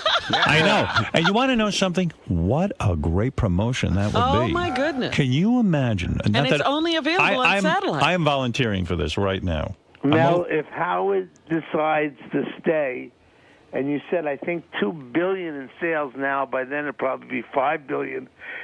Will you have to give Howard the entire county of Staten Island? Well, no. I would Mel say, would never give me the entire county of Staten Island. So here's the negotiation with Howard. Yes. What are you, crazy? We have a monopoly. Where are you going to go? You've ruined your reputation with terrestrial radio. You have nowhere to go. Yeah, Howard, the man always gets me in the end. Back in 85? Yeah. I got to tell you, I've been through a lot of negotiations with Mel. It's not easy. It's not easy at all. I will put this offer on the table, okay, because of this monopoly we now have. I will give you what we gave you in 85. Oh, excellent. Thank you, Mel. As a matter of fact, there was one time I was going through a negotiation with Mel when we were at K-Rock, and I turned to Mel, and this is just how stupid I am. I said, Mel, you should treat me like you would treat your own son. And Mel looked at me like I'm out of my fucking mind. Because I'm not his son. Right. And this is how I view the world. And when I went to a psychiatrist, it was one of the first things they ever brought up. And the psychiatrist looked at me and said, you're going to need a lot of psychiatry. He goes, the guy's not your father. He says, you end up thinking everyone's going to be your father and take care of you. You are so bizarre because my son says to me, why can't you treat me like you treat Howard? Give me that kind of money. I got to talk to that guy. What is that, Dominic? Don Buchwald, the greatest agent in the world, will only want you to be treated as well as Mel's dog. Well, thank you, Dominic. That's very true. Well, Mel, this is a great day. The one thing, it is on everybody's mind, though, is will all of the programming one day be the same, or will there always be two separate sets of programming? So there's probably a closer situation. So, logically, if they have a country music channel that might be better than our country music channel, we'd want to give our subscribers the best. Right.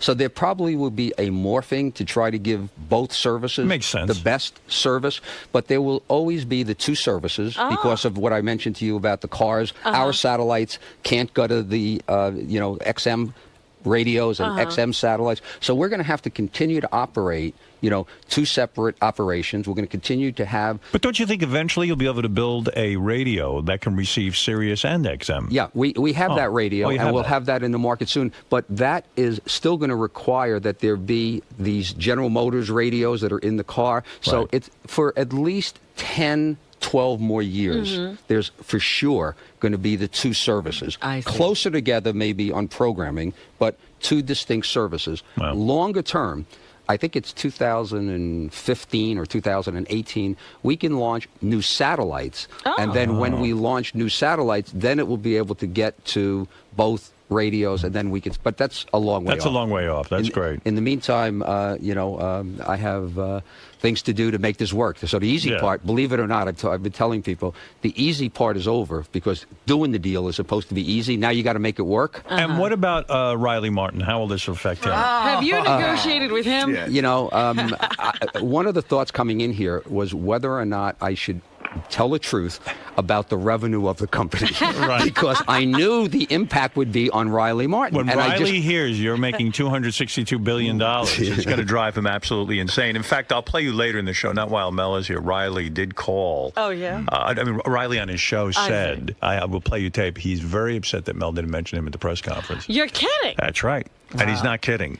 He's not kidding. Marianne from Brooklyn, go ahead. What do you want to say to Mel real quick? I want to congratulate you, Mel, for all your hard work, for all of us, for Howard, for everybody. And Mel, if it's too personal, who are you voting for, Mel? Because whoever you're voting for, I'm voting for. Yeah, it's. I thought I knew who I was going to vote for, and I was hoping throughout this process, I was going to see a distinction, from Republicans and a distinction from Democrats, and knowing how important to my life business is, that one of the issues that would have influenced my voting would have been, on, what is necessary, what is better for our shareholders. And that's because, a lot of the contributions that I make to political parties comes because I make money here. Right. And but I'm not clear. I know Senator McCain fairly well, and I have really been a fan of his for a long time. And I've not met Senator Obama. So, at this point, I haven't made any decision. Up for grabs. You don't know yet. I could. Are you waiting for the debate?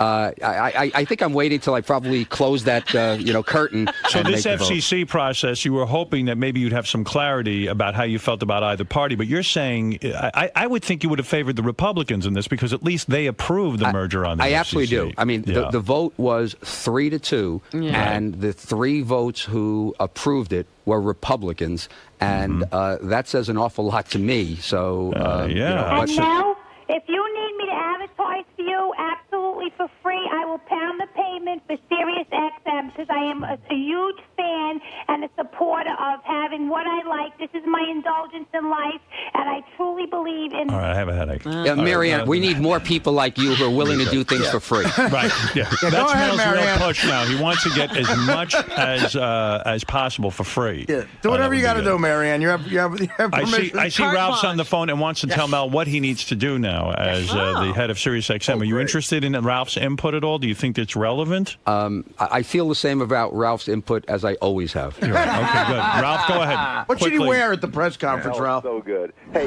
Mel really is in another world when he's waiting to talk to the candidates to decide who he's going to vote. Right. He's really risen. I knew him when he had no access. Now all of a sudden he's hanging out with. I love that. Yes. All right, Mel, there's 2 problems here, and take this seriously.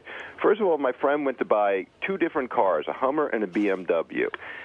When he got the Hummer, they didn't even tell him that he had XM in it. He had to read the owner's manual.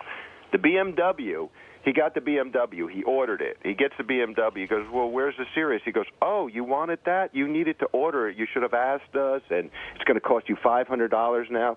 So these car companies got to get on board, first of all. Right. Ralph, I think for the first time I'm going to say, you've raised a good point, and I think the good news is it just shows you how successful satellite radio has been, and there's still so much work that has to be done to really execute perfectly. And a lot of the stuff is beyond our hands. When you go to Best Buy or one of the retail stores, they have a fair turnover of salespeople, and you ask them a question, which service has Howard Stern? And I do that all the time. Just go in as a customer. It's amazing how frequently they don't get it right. Yeah, they'll say XM, and they don't get it. And Ralph is right. It's true. And everyone I meet, but everyone I meet has an idea on how to improve satellite radio and improve sales and this and that. The other thing, there is Mel's right. There's a tremendous amount of work to be done. I mean, how do you get a guy who works at a car dealership to understand that? Hey. You got customer walks in. About it, yeah. Do you want satellite radio? This is a feature that we offer. This is that. I mean, how do you do that? I bought a car the other day. I work in satellite radio. They know I work in satellite radio. They forgot to put the satellite in the car. It's ridiculous. I bought a car just honestly for the purpose, of I didn't have a satellite radio in one of my cars, so I figured I need to have it in all my cars. So I bought a car just to go through the experience. Process, yeah. Right. It is frustrating because they want to sell cars. Right. They're not So looking to sell when they radios. think that the car is 30,000, it's 40,000, it's 100,000, they're not focused on this low-priced item. So we have some programs. We're going to work on it. We'll get better as time goes on, but it's a real issue. Ralph, the other problem, Mel, is this equipment. You should be able to go in a store and buy one fucking thing instead of jumping through hoops. I got to buy a car kit. I got to buy a home dock. I got to port this. It should be simple. And then they don't have the car kit in stock. It's so frustrating. And that's if you can get this stuff sometimes. Ralph, now that the merge is done, and now I don't have to testify for hearings, I will work in my basement on getting these radios. Well, I've actually been doing that. Would you consider using Ralph as a consultant in any of this? Is there any value in his opinions? My microphones, I can't. You can't my hear. headset's not working. His headset doesn't work. All right, thank you, Ralph.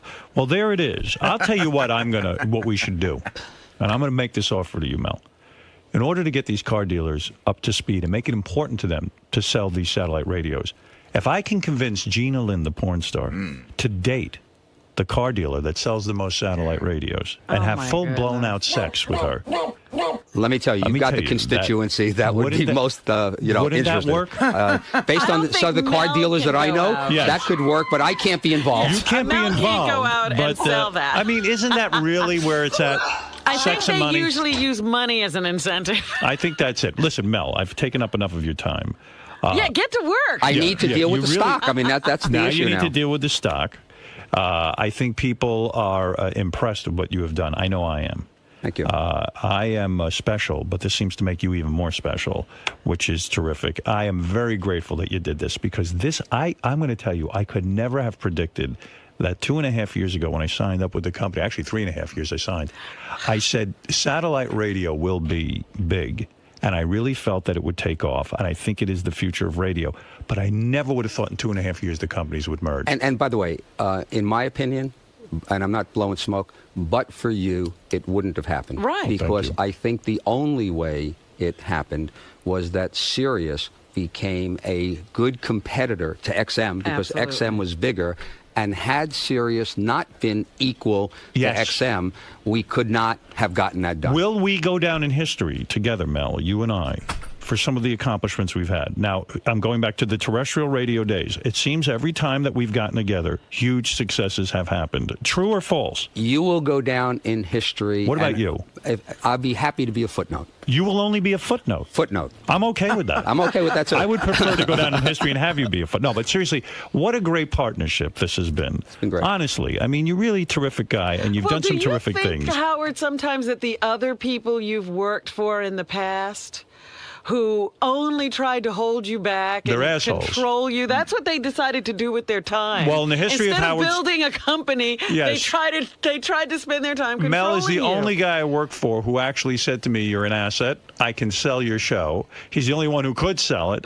He was the only one who fought for me. Honestly, I've worked for a ton of people. They were all jack-offs. I've said this on the air before, and you'll hear me say it in the History of Howard Stern Part 2, which is a big special coming up. I talk extensively about Mel being the key person in my career. You can't have my kind of career if you don't have somebody backing you up. Right. But and Mel always backed me up. For full disclosure, in the History of Howard Stern Part 2, which I was interviewed for, I tell the story about how you wanted to be syndicated into more markets than I wanted to do it. That's true. And you and Don convinced me to do it against my better judgment at that time. So I talk in fairness, about stuff like that, but the bottom line is we always figured stuff out together and moved forward and moved ahead. And my point is, you were always Howard.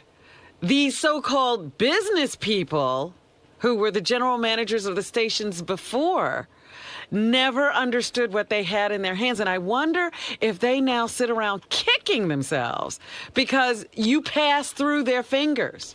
Oh, yeah. You've been great for me. I mean, and I tell everyone, and I say it, and I don't want to get into a love fest, but the fact of the matter is you're terrific. Congratulations. And I'm going to tell you something about me. I am so fired up now because these scumbags at terrestrial radio, they haven't suffered enough yet. They sat and fought against this thing. Now you've got now real you're pissed competition. Even more. You're even I more am pissed. so pissed off now. I wasn't pissed off. They had a sleeping lion. I was fat and full. But I'm going to tell you something. I got an enemy now. Now you got a fire in your belly. This terrestrial radio deserves to compete now. Now, because they have a strong satellite competitor, they're going to have to sit there and figure out how to make their product better. You see, this is the point. Now there's competition. Ridiculous. Now there is real competition. You're going to have to figure out how to beat us and make your programming better than ours. And I got to tell you something. You are in big trouble. Don't have a lot of faith that you can We do that. are fired up. I'm fired. I don't know about anybody else. I'm fired up. Yeah. What? Well, you know what, really, Howard? I mean, really, when you think about it, he's right. You came into a company, you signed on, it had 650,000 subscribers. Was that Mel roaring in the background? That was Mel. I heard Mel him. is a It was Mel. He's big going one. wild. He loves when I get fired up. Listen to him. Listen to this. And when you signed on, that was the big question. Will he even make a difference? Will he have any impact at all? There'll be a difference. You wait and see. You wait and see who wins. In my opinion, the untold story when this merger is done is the impact that you had on getting this done. And 50 years from now. Did you take And a can you meeting? believe this? What is it called? A museum of broadcasting, or what? Take the Hall of Fame. So-called Broadcasting Hall of Fame. How could you have a Broadcasting Hall of Fame and I'm not in it? Some reverend they put in there. For the record, I don't care, by the way. 4 years ago, yeah, I was inducted. That's into the right. Hall of Fame. Rightly so. Even you are in the You should resign. Why do you want to be? Why do you want to be I a don't. member of something that I'm a member of? I just want to point that out. That's all. Yeah. How dare they? If you go to the racetrack and there's a horse named Parmesan Stern, you bet on that horse. Well, you know, in my opinion, and the last thing I have to say, because I really got to get back to work, is that in all of show business, okay, there are very few people, and I can't really think of another one that is as impactful, okay, in business. So the idea of having you be so impactful to do billions of dollars of a merger and to be able to take a company there, I think is extraordinary. You're right. And I think that if you even begun to think in years ahead of leaving, it would be like me sitting there saying, you know what, now that it's done, I'm going to leave. So as much as I'm committed, I'm assuming, Howard, that you're committed. I am committed to this company. You know that. There are people that have lifetime subscriptions, and I think you have to have a lifetime. You need a lifetime contract. If I loved my fans and this company, I would be here forever. Let me tell you something. You're absolutely Your right. legacy is not cemented yet. Maybe if you stayed a little while. Admit it, Mel. That shithead Imus, he couldn't bring over 3 people to satellite radio. Maybe if you committed longer, you would one day get inducted into that Hall of Fame. And I'll do. If I have to buy the Hall of Fame, I will buy the Hall of Fame. Always sucks me in. Let me tell you what I'm doing. I am commissioning a statue of Mel for this studio. I am going to get a top artist. And Gary will roll it in here, and you will have an honorary place here in this studio. I have not done that for anyone. It's impressive. And you will have your statue. And wait till you see it. Quickly, Gary, order me a bust. All right, listen, Mel, applause. Yes. Congratulations and kudos. You have done it, my friend. Thank you. And you, aside from being a dog lover, are a people lover and committed to this company, and I admire your accomplishment. I love what you've done. Congratulations. And for the government to make you wait 18 months and to make all of us wait 18 months was a sin, but you got it done. And again, you're a winner. You're not a loser. If anyone calls you a loser, they're wrong. Okay. You're a winner. Go out of here knowing. All right. What are you going to do? Are you going to celebrate? Well, gonna open did you open champagne? Did not. What I'm doing is I got a busy day today because, as I said, this is the first press that I'm doing, and I got a few things that I have to do in that regard. I'm talking to employees at 10:30. I'm going to XM again tomorrow. Are they nervous or something? No, Is that they why you have to shouldn't go be. over there? No, They shouldn't be, I just right. want to learn more about it. Are they going to stay in Washington? That we're going to have a huge facility and continue to operate in Washington. You know, we have about 1,000 employees. They have a little over 1,000 employees. We're going to operate in both places. Purpose is to learn more about XM so I can integrate the company in a smooth way. And I will have a glass of champagne or more on Saturday. Excellent. We welcome our brothers at XM to the company, and this is terrific. And congratulations. Mr. Carmazin, Yes. so how does it feel to have this huge weight lifted off your shoulders? Well, the weight is still on my shoulders because, number one, we have to make the merger work, and we have to prove that it was the right decision to do it. So just getting the approval is the first step. Making it work is more important. And then we have to create the value for shareholders who own our company. So I think we still got an awful lot of work to do. And now, what does this merger mean for the world of Howard Stern? I think that more people will be able to, listen to Howard Stern show every day. There are an awful lot of people who bought General Motors vehicles because they wanted that car, and unfortunately, they're not able to get Sirius there.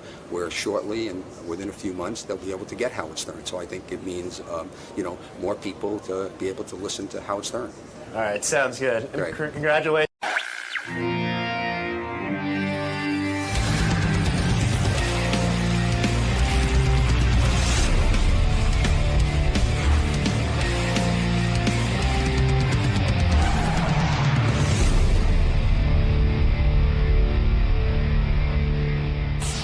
Hey, Lisa Lisa. Glassberg takes shits at What do you have for us, Lisa? Lisa's setting up. Takes her a little while. Hold on. Doesn't want to ruin her hair. Go ahead, Lisa. All right. Cancel. What are you doing? My iPad got messed up because I threw it onto the couch, so all the copy moved up. All right. Just take your time. Sorry. That's all right. A mass shooting at a club in Tempe, Arizona has led to a change of venue for an upcoming Ronnie's Block Party show. All right. 16 people shot at a club that's adjacent to the venue where Ronnie and the gang were supposed to perform. So they have changed the venue. All right. So that's the latest thing with that. And what's more, we have learned that Scott the engineer now has a new demand. He wants more leg room. Oh, did you hear about this? On the flight. Yeah, he's nuts. Scott the engineer, you know the story. Every time he comes in, he says he doesn't make demands, and all we hear about are demands. He's the guy who got Shuley and all these guys to put him on the bill. He now went and he says to Ronnie. Here he is shaking his head again. No. I heard the whole story. He says to Ronnie. Not a demand. Yeah. I don't know, why people turn a request when the guy's booking the flight. I'm tall. I need, when you're sitting in coach, it's very cramped. I need an aisle seat or something with a little more leg room. That's all I said. So Ronnie, what is it? People do that every day. I'm going to tell you what it is. I don't know what the problem with that is. I'll tell you. You want to know the problem? I'll tell you. Yeah, you people get so excited about somebody making a request. I'm not doing business with you. So Ronnie and Shuley start hearing Scott bitching about this. Why is he bitching to them about it? I didn't bitch. He wants them to pay $80 more for his aisle seat. Hold it. And Ronnie said to him, "You want an aisle seat? Go get an aisle seat, but you pay the $80. Why does it have to come out of my take?" I never said anything about the money. Aisle seats don't cost any more money. That's what the boys. That's why they're upset. Well, Shuley, tell them. They're crazy. Shuley, what's going on? They fucking want to start something, and it's not true. I heard about it all yesterday in the car when I'm trying to relax. About money. I never said not one word about money. Your life is interfering with mine. Yes, Shuley. No, I know Ronnie's upset about this, and I think there's some other issues that Ronnie might be upset with Scott about. He's upset about everything. When the guy was booking the flights, I said, just can you get me an aisle seat? And if you can't get me an aisle seat, get me the exit row. All I know is Ronnie said it was coming out of his pocket. Whatever it is, I don't have any problem with the money. I like I can understand you asking for more leg room. Right. He's He's average size. He's like Kareem Abdul-Jabbar over here. Is a little tall for those seats. Wow. You and fucking Ronnie, the midgets, have no problem sitting in the fucking plane. I look over at this guy on the flight. Listen to this. It's so ironic. Really? I look over. He doesn't even try to sleep. He just stares at the back can't of this sleep on a fucking plane chair. because it's uncomfortable. I'm telling you. He can't do anything. He just stares at the back of his chair. And I ask him, I go, what are you doing the whole time? He goes, I'm listening to Sirius Pulse on the and I'm like, how ironic that a guy who barely has a pulse is listening to the Pulse. Come on, you guys. Ronnie, what's going on with this? Ronnie, it comes out of your take, right? What's bullshit? The $80 I never complained about money. I didn't say you complained about money. You told me yesterday he wants to take the $80 Yeah, out of your take. I told him if he wants extra leg room, I said take it out of your cut. And I didn't have a problem with that if it costs extra. Why? He says he has no problem with that. If it costs extra. No, he didn't say that yesterday. Right. What did he say yesterday? He called the guy who promotes, books us, and he said I have to have a seat with extra leg room. He didn't say anything about him paying. The guy goes, yeah, but it comes out of your cut. Okay, that's fine with me. I never said no. He doesn't even want to. He doesn't want to go anyway. Well, that's, what do you mean I don't? He doesn't want to go. That's what I think Ronnie's really upset about, Scott. What's going on? I think Ronnie's upset. We're doing this weekend at the end of this month in Chicago and Arizona, and JD's filling in for Scott. And you guys actually... But why isn't he going? That's what I want to know. Couldn't why? Go. I had a previous... Why can't you go? I had a previous commitment. What commitment? I want to know the address of this place you're going. I'm going to San Francisco. We're not talking about San Francisco. I'm going now. to Toronto. I know it's too much travel for you, but listen, dude. You know what I'm doing that weekend? I'm doing Chicago. I'm doing Arizona. I'm coming back that night, unpacking, repacking, and I'm going to Tampa with Howard in the morning. So why can't you go? Why can't you go? Why can't you go? Because I have a previous commitment. I want to know what it is. On that Scott, Saturday. Where are you going? Why did you let him book these dates? If I told him originally when he booked that weekend, I might have a problem with that weekend.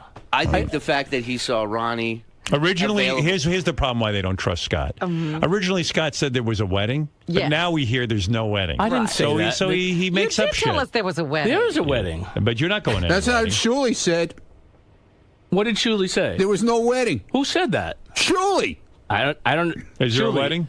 I have a wedding. I don't know what the I've heard different He's so things. guilty. Look at that face. I'm not guilty. I said to him, no, he said the show's sold out. We're going to do really well. I said, well, maybe the wedding will be canceled. I was joking. I don't think you were. He said I was joking with him about, I don't have a wedding. In all seriousness, we had 2 dates at the end of this month. The one in Arizona, the venue we were originally booked at, had some issues, and we were possibly going to cancel. Yeah, the 3 Arizona people show. got killed there.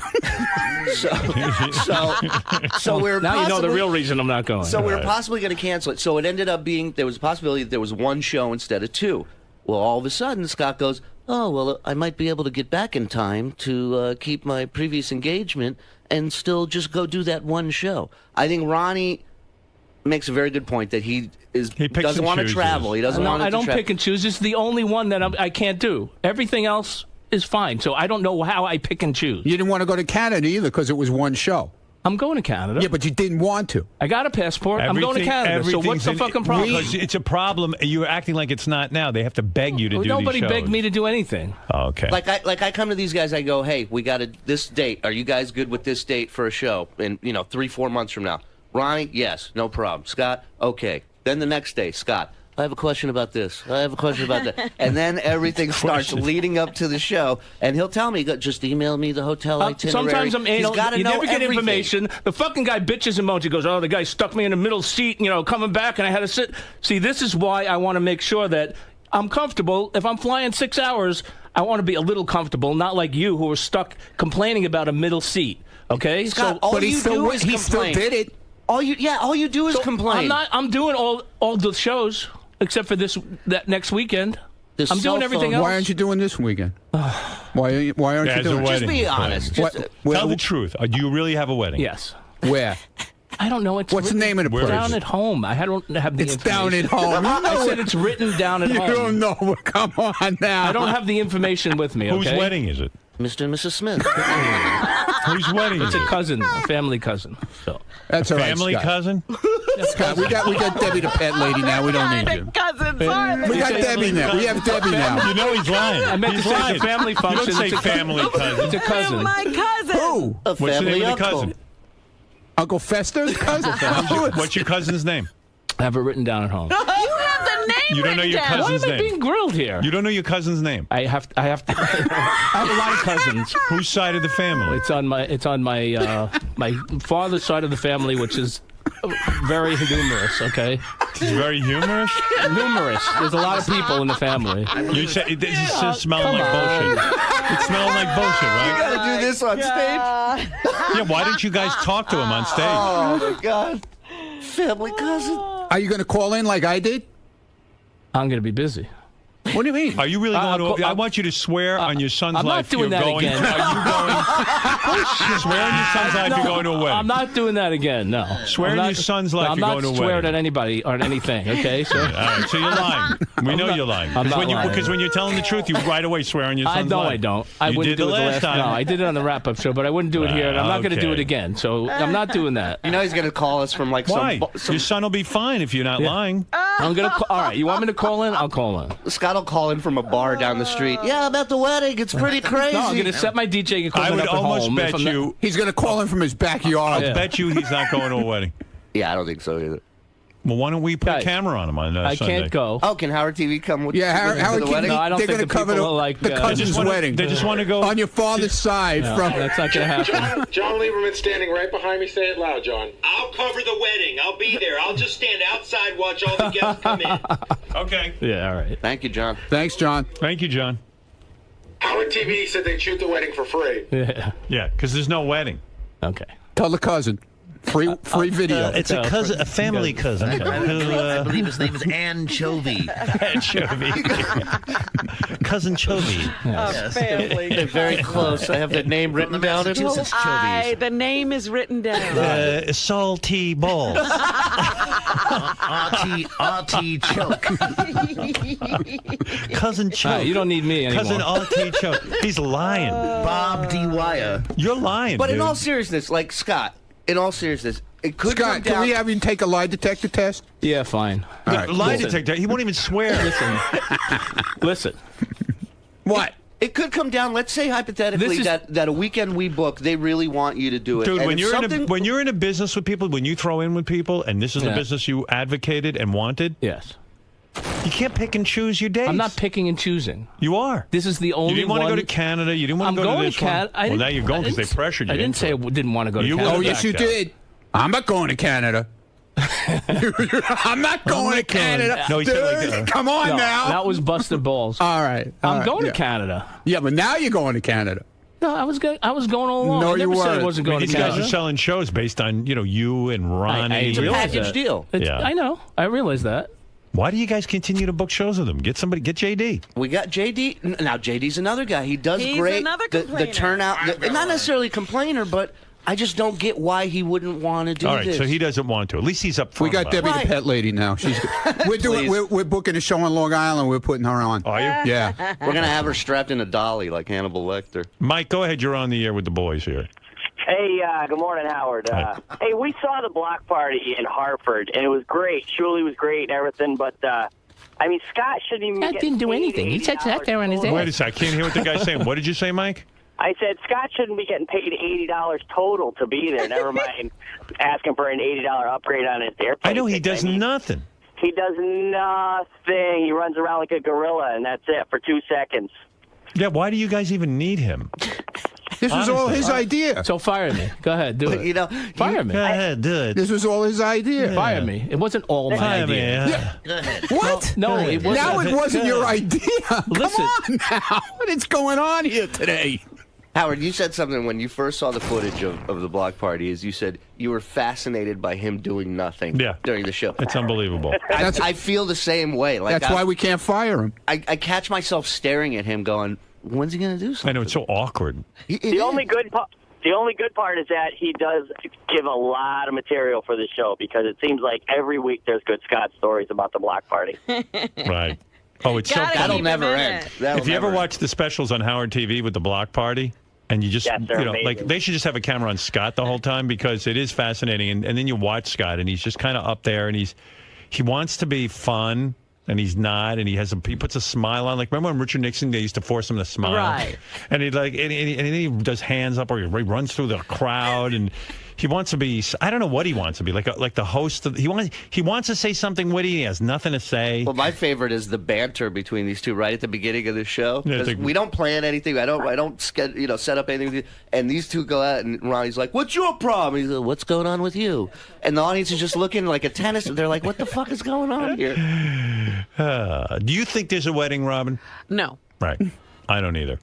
I think you're lying. I'll You go oughta home come and check clean. my calendar again. Why don't you come clean? Maybe I got the wrong Come week. clean and tell the truth. Tell the truth and come clean. You're not going to a wedding, are you? No, I'm not. Okay, that's what I thought. Motherfucker. Yeah. Lied to our He doesn't faces. want to go. No, it wasn't that. No, it wasn't that I don't want to go. It was too much travel for one weekend. Well, it's a lot of it is a lot of travel, but hey. But it's not so much the travel, Ronnie, as it is the fear that he would only make the minimum. Right. I Okay. Why do you guarantee do business No, with the him? money has nothing to do You with booked it. this because The money has everything to do with it. The money has nothing to do with it. Nothing. I swear that I'll swear. Dude, on my this life. is all your idea. The This money- whole block party. The money has nothing to do with it. Nothing. Absolutely. So you nothing. guys- I don't want to get into it. Okay. Okay, so you guys booked this thing. It's a personal issue that I This can't get into fucking guy now. is part of your business. He picks and chooses. He's I'm a not prima gonna donna. pick and He choose, just- I you told did. you. You're not going to a wedding. You lied to them. You lied to these fucking guys. That I apologize for. So I'm not going to. Sorry, suckers. This is so ridiculous. I have some personal issues that I have to deal with. Family cousin. It's a family cousin. So You have His name's nothing. Otto There's nothing Wa. you could deal with except on that day. okay, But bullshit. Bullshit. it's not bullshit. I'm Please. wanted in Arizona. All right, how'd you find out? No, really. Wow. I So just there you go. He He's lying stole, to you. he stole the horse in Arizona. So he lied to never you. go. I know. I kind of figured Everyone that. knew you. You're a bad liar. I know, I'm terrible. I knew the second he said wedding that day in the studio. 'Cause he lied to you too, by the way. Right. I'm The terrible. second he said wedding, Oh, yeah, it I have a almost, funeral. I mean, wedding. yeah, it almost came out like wake. Like I'm going to a wedding. Where am I He, going? he lies and The like groom and the bride are dead. the worst liar. I'm sweating. Such a bad liar. I knew walking out of the studio. No, it's a family matter. I can't talk about it. Oh dear. What could possibly be going on? Nothing. That- There's yeah, nothing going absolutely on. nothing. I'll tell you exactly what it is. I'm having a tag sale that weekend. No, I'll tell you what it is. This guy, he made a deal with these dudes to, make these block parties so he could get extra money. Okay, fine. So Shuli goes out and books them. All of a sudden, they book one in Arizona. It's a huge fucking trip. It's 5.5 hours at least, plus we're gonna have airport some time. weekends like Yeah, this. it's going to take up. Well, this no, is the business. we're going to Chicago first. Right. And then from Chicago Saturday Okay. morning, we're going to Arizona. So it's huge amounts of travel. And Scott's like, you know what? If I do it, I get paid less because the travel expenses that eat up wasn't- some of the money. Of course it is. No, really. You're out of your mind. That had no. You formed a business. Stuttering Scott. All right. You know That what? really- I got other things. That had nothing to do with it. I'm going to San Francisco. That's a long flight. That's fine. But I'm telling you, I have personal issues I got to deal with. Well, all right. So do we all.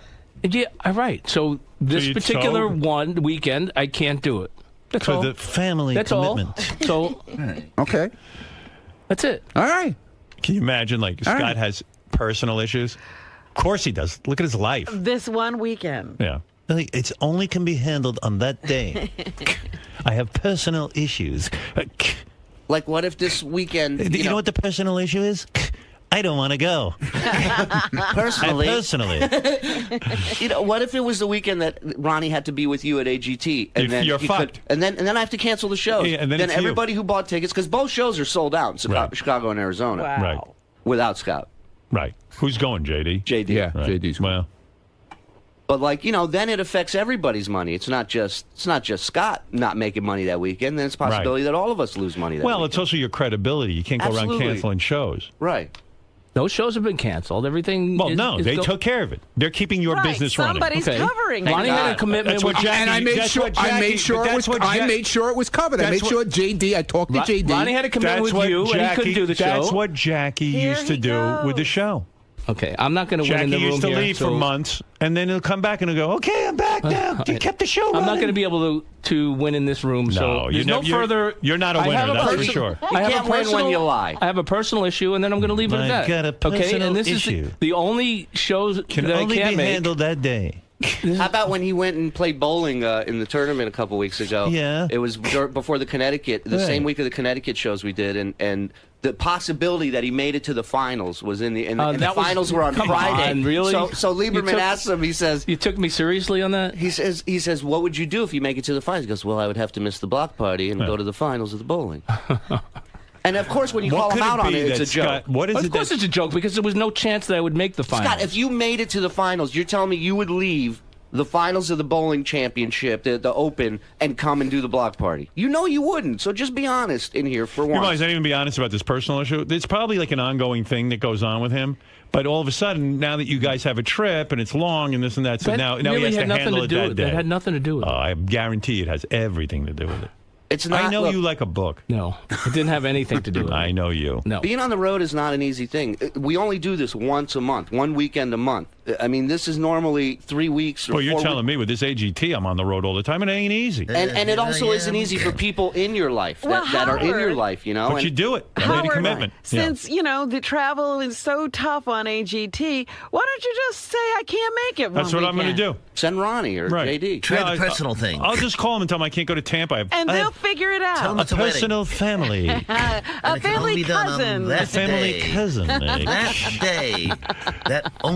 That one. And it just came up. Yeah, I have personal issues. Yeah. Family bread. Yeah. My family cousin needs my help.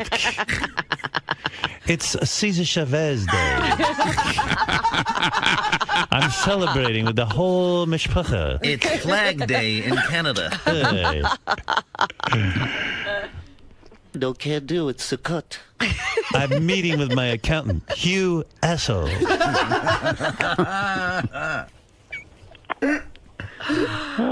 Wow. You guys really went into business with somebody. Surely you and Ronnie keep things going, and when I'm ready, I'll come back. Jump back in. I'll hook back up later on. No problem. Think of me like Brian Wilson of the Beach Boys.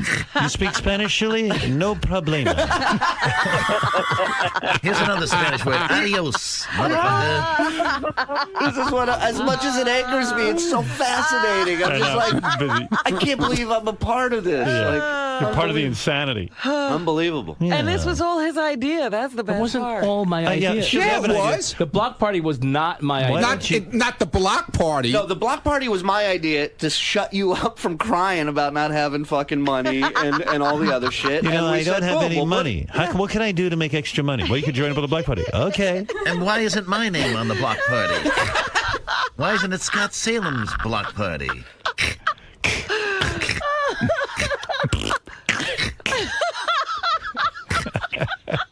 She is not supposed to emasculate anybody anymore. She can't help it. Yeah, all bets are off. What's that? You have no cock What's anyway. That, Robin, what happened to that? She realized you didn't have a dick, so she could emasculate you. Your balls What are did gone. she say? No harm, no foul. I remember. I'm sorry, Scott. I remember her saying something about that. Oh, my goodness. What's the matter, Robin? You don't know it's Cesar Chavez Day? It was quite an emasculating laugh. Oh man, She's crying. That's good. I can't go to Arizona with you. I've got to get the holes in my bowling ball redrilled. I've got to fill them in, then redraw the holes, and then have them drilled out again. he's unbelievable. He's unbelievable. What can I tell you? You can't go into business with guys and then. This That's was one thing. again, this is the only one. Yeah, you know it's nothing. It's You gonna have come nothing again. to You know do. there's gonna be another weekend He has where nothing to do that a day. family cousin wedding is gonna come up. I'll guarantee you he has nothing. The to wedding do. was moved to Neptune. To Home Depot. September. I guarantee you he has nothing going on that day. Guarantee it. You call that house, he'll be right there. Any time of the day, guaranteed. Right. He has Anytime. nothing. He's not coming clean with you. If he was honest, it'd be one thing. I agree. I just No, Came you're not clean. being. No, you didn't.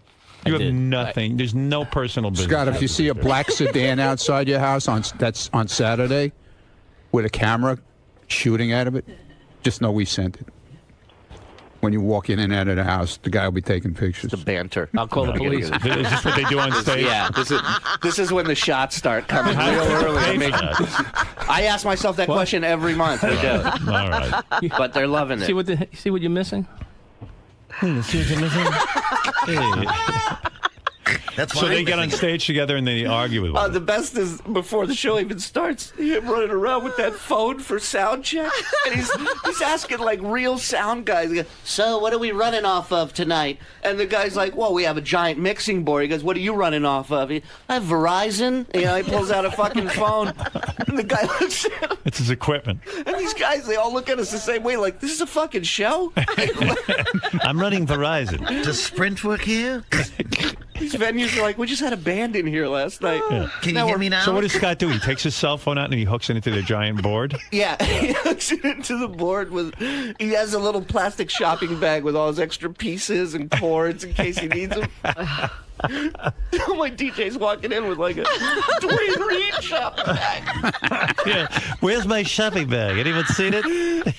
All right, I'll bring a laptop from now on. I mean, really. And I try and always sit him on stage so people can't not. Like, lose and what does he do? focus. He holds his phone the whole time, hooked to a Yeah, wire? in Connecticut, he wanted a table. I go, no, just leave it on your lap. Like, so it's on his. How many sounds do you have on there? I don't know. Probably 6. Yeah, this guy's right. But like he doesn't put any energy into like I got even, at least 4 more than 6. He doesn't even put energy into getting like new sounds. I on asked there. someone, I go, maybe we can put some, because JD was doing today. I go, maybe we can put some JD I did stuff put in JD there. sounds in. He's I like, I got music for JD. I did put JD. I did spend 5 minutes working. Stop it. Stop it already. You know he's so lazy. Like before a gig, he doesn't put new sound effects in. No, he played the same music. What is it? What's his music? Who remembers? And it's like like sometimes we do this little dance contest thing, and it's like the girls look at me like, "What is he playing?" Like, I can't dance. It's like not even good music. I load in, every time we go, I load in the fresh music, like, the top 5 or top 10. Fresh. The freshest tracks. Yeah. the hottest material. Yeah, that's right. I just pulled this off a billboard. Is this it? Yeah, it's the big dance contest song. This is his song? Yeah, it's not far off. It's all like instrumental stuff. Right. There's no words to it. Does he ever have any sound effects like, Baba Booey or? He has some Ronnie he's got a lot of my stuff. Right.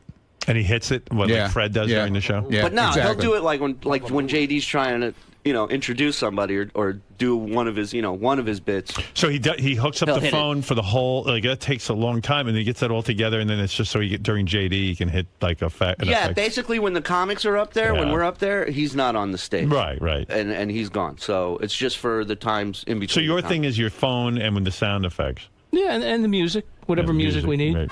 And the dancing. And the dancing. And the banter. The banter, the witty banter that we Because do. you guys couldn't get music on your own. Howard, I can bring an iPod. I can bring a CD. He brings me up to Hava Nagila. I'm like, could you put on something with a guitar, maybe? Yeah. No, because you're a Jew. Get it? Yeah. Because you're from Israel. Yeah. Get it? Every single person that leaves that show goes, "It's a great show." And they go, "What does he do? What does he do?" So it's fun just to watch him. He's like Uncle Fester. It is. I'm not gonna lie. Like, look, I bitch about him, but at the end of the day, I think I have fun with these guys on the road, and it is fascinating to me to watch a guy not Scott, do a lot. Why did you come up with 10 lines that you could say into the microphone so you're not so you'd have some funny? I don't shtick? really. I come out and I dance my stupid dance. Right. And high five people. Less is more. Mike and said then it. I introduce him, and he's the host. So he's the one. Yeah, but when you grab the mic, I'm sure they would not object to you getting up there and going, the other day I was walking around the mall. I tried to be a comedian, and that didn't work out too well, right? You're telling this to the same guy who told Evan to slow down when there was a technical problem. Easy. Hey, easy. You gotta hold yourself. Easy, Got Ronnie. so fast. No, pal. so don't work so fast. The idea, I'm not a comedian. The show has. You're not a comedian? Don't hurt yourself, Evan. No, the show has a lot of comedians. This isn't 9/11. The show has a lot of comedians, and I wish Julie was one of them. But so those you don't guys, want to get in the way of it. Yeah, I'm not. I don't want to. No, you're not in the way at all. I don't want to ruin the show. No. So I'd let those guys do the comedy, and I'm just there to, I'm Scott, the engineer. I'd like to say hello to everyone. Knock, knock. Who's there? That's it. Not me. I have a wedding to go to. Julie, look behind you. It is this guy running through the crowd, high-fiving. All right, I'm done. He almost walked into a pole. Some guy high-fived him at one show, knocked his hat right off his head, hit him right in the head. Hey, that's my wardrobe. And then I just gave Doug some footage from Portland and Seattle when we went out, when Ronnie fell asleep in the van 4 times, and I woke him up with, I downloaded an air horn app on my phone. Oh, my God. Ronnie can sleep, man. He sits in the plane with me. He's out as soon as the second he plane sits moves? down, he's a... I don't snore, though. No, he doesn't. But every time I pranked him, he woke up, cursed us out, and went right back to sleep, like within a second. Yeah, you picture that. Picture you're fast asleep in a car. We're driving 3.5 That's hours. ridiculous. So I close my eyes. Bullshit. That's bullshit. And we're driving. All of a sudden, they start screaming, and this air horn goes off, and they jam on the brakes in the middle of the highway.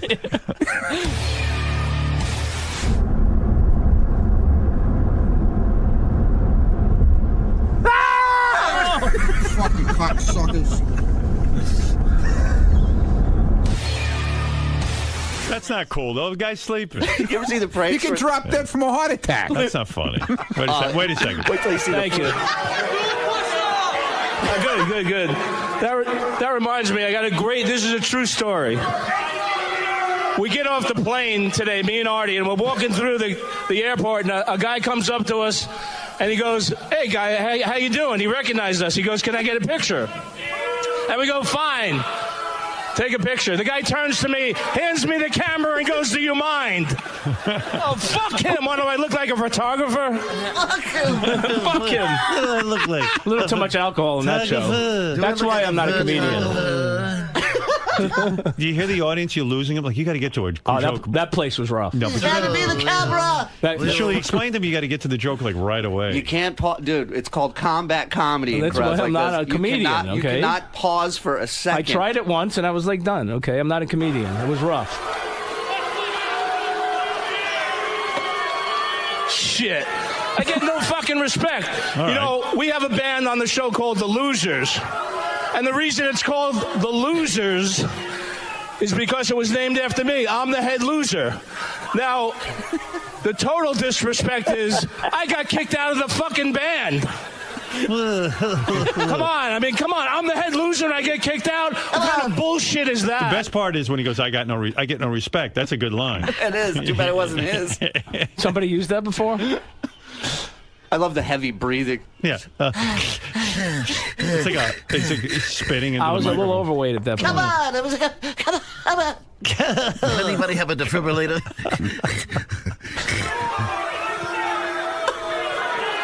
Boo. Go Cavaliers! Yeah, Cleveland, let's go!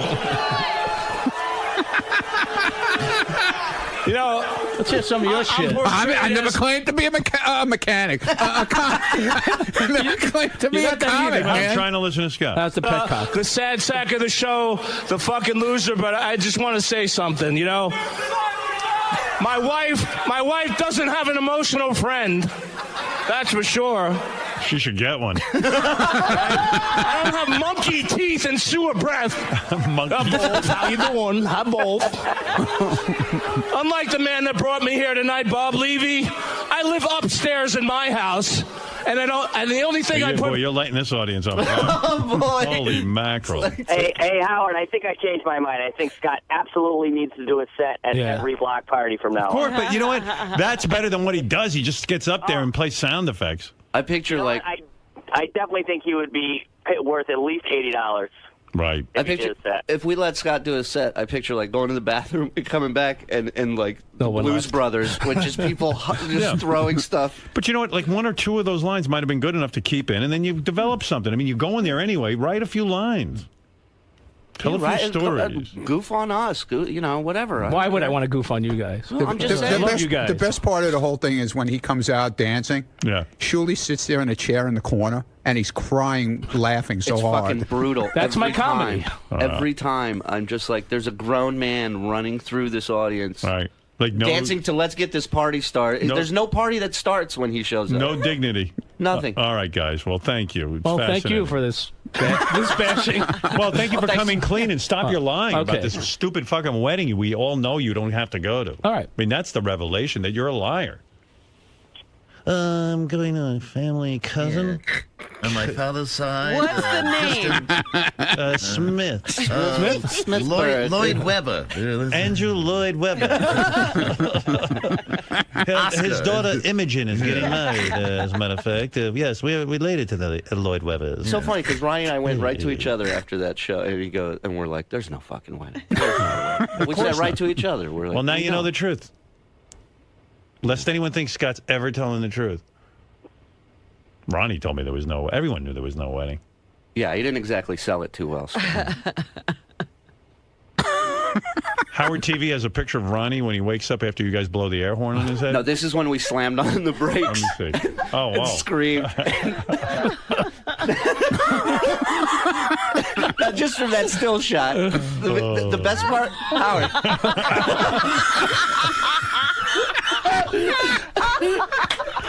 What a party. Howard, the best part? God, yeah. Scott's sitting next to Ronnie. He's awake, right? And I'm telling John Cole, the driver, in the mirror, I'm going to him, on the count of 3, slam on the brakes, and we all scream. Now, Scott's watching me. Right. And yet, when we do this, his scream is real. Right. Because he still could. He's still in the. So if Ronnie wakes up, oh my God! Oh, dear. It's the funniest thing. Wait till you see this. You can never duplicate that picture. No.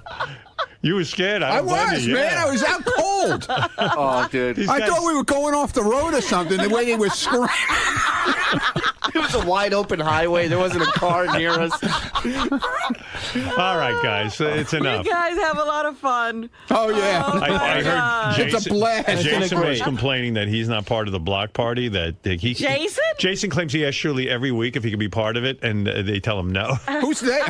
I never even knew he asked. No, Jason really doesn't approach. No, he's all upset about it. But who wants to see Jason at a block party? Well, it's a tough enough sell. Yeah, it's a tough enough sell. No, I mean I'd rather see Scott than Jason. I mean Scott at least is funny to like. You want to go to the block party?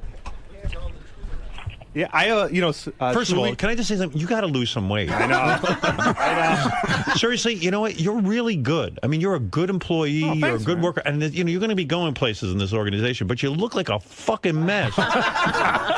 You're 50 pounds away from running a major corporation. Oh well, then in that case, you're too big. You got to lose weight. Stop it already. Okay. With the fucking fast food. Yeah. Dude, what are you doing? Killing yourself? Jason, I got to tell you something, Jason. Yeah. We were at dinner one night at the hotel in Austin. Howard was talking you up like unbelievable. Well, you don't have to tell him that. That was private. I shouldn't tell him that. Well, I'm you don't sorry. want him to know that I don't you like think any of my that guys. well of him. I don't like any of my guys to know what I think of them. Oh, okay. Good or bad. No, yeah. Well, that is true. Yeah, you can say that. I mean, thank you, and you're right. You're 50 pounds away from a heart attack. I'm not taking my health seriously. Yeah, well, do it. Just cut the bullshit. Got to get off that weed. Yeah, that's another thing. Weed once a week. Yeah, Jason. Stop the Only on the weekend. One thing at a time. Let me lose weight. Well, surely you can smoke as much weed as you want. You're not fat. Thank you, Howard. Yeah, go ahead. I will stick with that plan. Yeah, but Jason's smoking weed. He's sitting there playing fucking video games. Too old for that shit. Get out and walk around. You're right. I love to argue with you. Well, this is only what the guys outside are telling me. You know, Jason does the fat guy show, where he gets on and he sort of brags about being fat. And I've heard that several of his friends have approached him and said, you know what? It's not that funny. You're gonna, if you don't get thin, you're gonna die. I got plans for Jason. Seriously, and he's gonna fucking kill himself. He won't be able to. He won't live to see them. All right, pull your shit together. You're too bright for this. You got a high IQ. I can understand if Sal turned fat. He didn't know better. Sal slimmed down. That's right. I don't take my health seriously. You're absolutely correct. Now you want to go do the block party? No, I mean, yes and no. I know Shuli talks to me a lot, especially when he has an argument with Scott about this. So I'm always saying, dude, get rid of Scott, put me on, no problems. I'm down for it. I know people don't want to see you. I get that. I didn't know people want to see Scott. Maybe I'm misjudging but people the want to audience. see Scott because it's ridiculous. I just know how much Scott gets paid, and I would do that. I appreciate the confidence. Can I say it? No, that's between all how of do us. you know what he gets paid? Shuli confides in me. But I hear all these. Shuli, what the fuck is up with that? No. Shuli's my friend. That should be between all of us. And you shouldn't go around. You shouldn't go around telling everybody what what we get paid. I'm sorry. Maybe I lied. We never know what we get paid. Yeah, right. Maybe you don't tell people you have a wedding. Now you see this fucking Don't tell attitude. everybody what He I'm gets getting down. he You know gets what in my fucking face. You get in my fucking face, motherfucker. No, First you of all, fucking when asshole. he Why does he have hold to on. know When he what the fuck Why is don't you going be on? honest? Tell Holy everybody why shit. you can't do Chicago and Tempe. Be honest. Be honest. I told you I have personal issues. That's being honest. Okay, so your personal issues could eventually end up costing all of They're us not fucking gonna- money. Do you understand they're not that? gonna cost us anything. It almost did in Go Connecticut. fuck yourself. It almost did. No, go fuck yourself, So dude. if you don't like You're it, not hurting fire me at all. If you don't like it, fire me. I don't have to fire you. Tell me- You're already quitting. You're I'm not already quitting. I lying. didn't quit. You lied to all of our faces. You got to tell everyone As soon what as- our business is. Welcome to the block party. Hey, listen, I tell people our business when I'm getting fucking shaken down for more money, not- motherfucker. And he's got to go hire people and tell them how much money there is in it. The fucking weekend, Ronnie couldn't do Connecticut. This cocksucker tells me, I'm probably not going to be able to do it. I said, Scott, let me know. I'm going to have to cancel this if you can't because we already don't have Ronnie. And then the next day, if there was just more money. Right. That's a fucking shakedown, Howard. Right. It is. He knew he had me That over is, the Scott. fucking coals. He knew we needed to do that weekend. Scott. And and am I lying about that? I didn't shake you down. Did you say that, Scott? That wasn't in general. It wasn't for that weekend. Whether you In meant general- it to be a shakedown or not, isn't that how you approach No, it? that's how you took it. That wasn't my approach. That is an approach. Here's That how, is a kind Howard, of a here's how- shakedown. here's Scott, how it works. Scott, No, there's no shakedown. It's a shakedown. We a all little get bit. the same money. You're out of line. You're out of line. No, And that's the other thing. We all get the same money. Scott. I think. You're out Anyway. of line a little bit. I get a lot more. Yeah, I'm sure. So. And you know what? If I made It more, wasn't- it if I made more, I deserve to, because I'm the fucking headliner of this tour, And not you're you. doing all of the work. I do fucking an hour on stage, Okay. Scott. All You right. do fucking total. You do what? 10 minutes, maybe, And 9 of them are him sitting there. Eating. and 8 of them are through his phone. Eat and greets. Eat That's and what I greet. do. Right. Eat and greets. No, look. It's true. Surely We're all normally. part of the show. We all do our part to promote the show, to be on the show. I don't want to hear you and do, to lie you do a about fucking, not being able to do you the do show. a fucking hour. Don't I don't leave, want to hear you Jason. do more or You less. might get hired. I mean, really. I mean, you Scott, you know what? you're Next show, bitching that you go up and do 60 fucking But that's minutes not my and job. tell me how easy That's it your is. fucking job. That's right. That's And I right. have And a don't job. fucking forget it. And he your has a- job is to sit there with a phone on your fucking lap, play 6 fucking sound bites. That's right. And We all have songs. a job. And take a So- shitload of money for it. A shitload. Okay. So we all Go find that money anywhere else from anyone. Go find it. We all have a specific job to do on the show. That's what makes the show. If you Sit there, bitch don't know about how doing good an he hour, fucking has don't it. do He a doesn't fucking get it. hour. Well, do this 10 reminds me of minutes. Jackie. He tells me, he goes, don't do an hour. Do don't 10 do it. minutes, I'm then. doing it for the people who spent money to come see us, you fucking Well, idiot. what do you think I'm doing it Don't for? do an hour. Why don't you want him to do an hour? What an He's idiot. bitching about doing an hour. He knows he Easy, has to. Julie, People are there easy. for the night. They got to get some. He can't sit there and play iPod. Easy, Julie. Easy. Easy, Calm Shuli. down. Shuli, it's like Evan. I tell him, don't work so hard. Don't give him the punchline. No, Just give him when the I setups. talked about money, it was money for all of us, not just for me. Oh, so now you're worried about how much I'm making at the end of the We weekend? want to make more money, obviously. You don't want to make more money? Scott, again, you're sitting here talking to us like we're fucking idiots. You want to make more money, that's fine. I told you that weekend. This is the weekend, that Connecticut weekend, we had no overhead. We had It's no your flights. business. We had no rental cars. This was the weekend to make more money. That's why I told you. The weekend that you were ready to back out of was the weekend that we were going to make good money. And since then, we've been making very good money at these shows. And we will continue to. That's up to you, though. If you want to fuck yourself out of it, that's your call. I'm not going to fire you. I'm not. I had a chance to early on. Ask Ronnie. So when you told Jason how much money Scott was making, he Yeah, wanted I was in. pissed. I was Yeah. pissed. I came to Jason after that shakedown. Right. And I said, and I thought maybe it was me. So I go to Jason and I said, let me talk to you about something. You tell me what you think, right? Right. And it's not like Jason ran out and blurted it on the air till just now. I'm going to guess he gets about $2,000. I'm guessing. Not even no close. one's ever told me. Not even close. Not even close. So for 1,000 Connecticut, Not even close. so Well, all right, close. That's a lot closer. I know what you get. Close. $1,000 For Connecticut, we did sitting okay. there for 6 minutes. For Connecticut, we did okay. It's not 1,000, but Connecticut, we did okay. you'd be doing okay this weekend if you didn't have your fake fucking wedding to go to. Right. But, you know, I went to Jason because I thought maybe it's me. Maybe I interpreted it wrong. Maybe I feel like it's a shakedown and it's not. Right. And I talked to Jason about it, and Jason's like, that's fucking bullshit. That's a shakedown. He agreed with me. Right. And it pissed me off because at the end of the day, we're all in the same fucking team. We're all in the same boat. We can all make money and do these shows and be successful at it. Right. But when you fuck yourself, it's fucking all of us. Jim, you're on the air in Raleigh. Yeah, Howard, I know Ronnie is old and shit, man, but when he's flying with you, he's security. He shouldn't be sleeping. Wow. Well, what's going to happen on the plane, idiot? You never know, but that's your job, is to be with Howard and be secure. I am with Howard. Stop it. Will you please? You're a moron. What's going to happen on the plane? Yeah, who's going to attack him? The pilot? Well, you never know. You might have to deal with somebody like Debbie the pet lady or something. No, we're on a private jet. What's wrong with you? Well, I mean, when you're with Howard... There's 12 people on the plane, the most. Security. And you know everybody. Yeah, it's all my friends. Okay, well, I didn't know it was... Okay, it's a private plane. Well, then shut up until you know what you're talking about. Man of the people. Holy mackerel. Just pay attention to what you're doing. I do pay attention to what I'm doing. Jim, he did a really good job. He did. Okay. Well, I guess it's a first for everything. All right. Yeah. Go back to sleep. Come here, go back to sleep. I'm awake and listening to the show at all times, just like you should be awake at all times. I am awake at all times, believe me. Lisa G left. I guess she had to go to bed. She had enough. She had enough of this. She usually hangs out. Right, She's gone. Let me recap. Let me Oh, recap no. what's going on. Let's not here. recap. Let me end this by saying, Scott the engineer, when you decide to go into a business with people, and the franchise is block party, we're going to make dates, we're going to make commitments, you got to be upfront with your partners. And it's a deal is a deal is a deal. Some jobs you'll make more money, some you'll make a little less, depending on the amount of travel. There's always a minimum. Right, but you got to be in it to win it. I mean, this is your business, and you got to protect it. No, I understand that. All right, to go on stage for 6 minutes and not have a lot of pressure and to get paid, close to $1,000, that's a pretty good deal. I ain't saying, you're a millionaire from it, but you're certainly doing okay.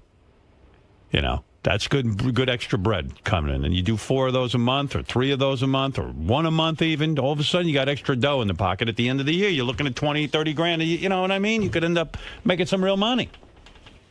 But you're in business with these guys. You can't lie to them, number one. You can't tell them you have a wedding when you don't. You can't. These are your bros. These are your partners. Come clean with them. The ball busting happens Now, when we know we're being fucked with. When we know as well as I do, you could be going to Arizona, but you chose not to. You don't have anything to do. I know you don't. I know you have issues and things, but you could work around them. If it was something important, if it was bowling, you'd make a way to do it. I know you. And you got to come clean with these guys. And if you're coming back with nothing, I could understand. But you're coming back with something. You got to come back with something. I know that. I understand that. Not a vacation. Right. It's work. Right. And this is the franchise. I don't know how else to say it. Well, you've said it to him several times. Right. It doesn't seem to sink in. And truly, I feel for you.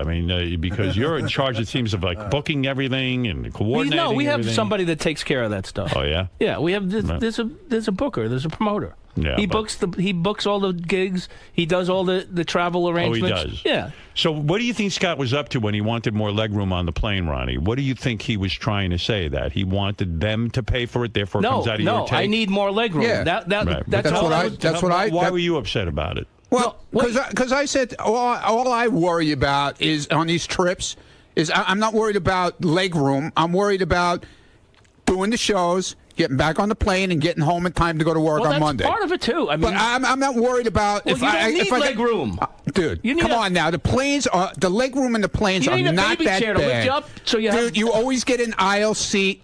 I don't always get an aisle seat. You never sat in the middle yet. I had to switch with him. Not in the middle, but I had to switch with him because I didn't have an aisle seat one of the flights. Where'd you sit? By a window? It was a window seat. Okay, big deal. What's the big deal? You can't stretch your feet out? I can't. What plane were you on? What we were on JetBlue? No, it wasn't JetBlue. What? It was Delta? Okay, the seats were fine. I was there. For you, they were fine. Oh, come on, dude. Does it cost you money if he gets a bigger seat? No, not an aisle seat. Doesn't cost No, anything. not an aisle seat. But he asked this time. He called Sequoia. And he said, "I need a seat with extra leg room." I said I need because it's a 6-hour flight. Right. So on those flights, if it's JetBlue, I know because I've done it. on a long distance not flight, JetBlue. it could be $60 to $80 extra for an extra legroom seat. So you told him to pay for it himself. Well, no, I didn't even know about it until yesterday, and I'll I said, pay well, for fine. it. Well, I don't have any problem paying for it. Here, I said, I Good, would pay like for it, an it's aisle. fine. I would like an aisle. okay. I didn't make any Well, you demands. were complaining to me that he was making you pay for it. I'm not making anybody that's pay how for I it. thought. I thought he wanted it to come He out of the assumed money. that. Yeah, well, No, that's I didn't not hear, true. Wait, dude, I didn't hear you say that you were going to pay for it. Whatever the cost is, I'll take care of it. I told Sequoia Now that. he's saying that. Yeah, No. he didn't say it yesterday. Right, Julie? I asked for a aisle seat. That's Scott's not what I MO. was told. When you call him on stuff, Listen, I got my information. No, this is not a bit. I called him up. I'm not kidding around. I called them up and I said, "All right, I need extra leg room." He looks like Debbie now. He's attacking the. I know. Calm down, Scott. Where's my bird? I'm getting a different thing in here. So John Lieberman's standing right It's here. not different. John said, We broke the story, and it happened when I was interviewing Sequoia. The story. He said that you demanded extra legroom that's what I seats, heard. No. and you did not offer to pay extra. That it was assumed it would just come out of the travel budget. The take No, for whatever. That's what I See, that's what I heard. Whoa, Of course. whoa! Of Stop the course, clock. Of course. I said, Take it out of the kitty. I need Petty cash. I didn't demand. I said I would like Okay. an aisle All seat. right. Well, I guess it's another misunderstanding. Or an exit row. All right, look. Because I need Let me explain something. You guys... more leg room. Yeah, so I get the fuck out of there. You guys have a good thing going. I suggest you sit down as businessmen. Scott, you tell them what it is you need. Shuli, you tell them what you need. Ronnie, you same thing. I'm fine. I'll work it out. I need an agent. Is what I need. All right. No, you need your head examined for getting involved in this. That's so true. All right, look, guys, it's a fascinating glimpse into big business. And the other thing, Scott, we're getting offers for a lot of other things, not just comedy shows. Like we got this thing in Jamaica, Yeah, which I said fine to. But people want to know that you're reliable. I people said want to know that you're. this is the you're only on the one up that and I'm up. not doing. I might need triple leg room. No way will you be going to Jamaica. Why do you say that? What?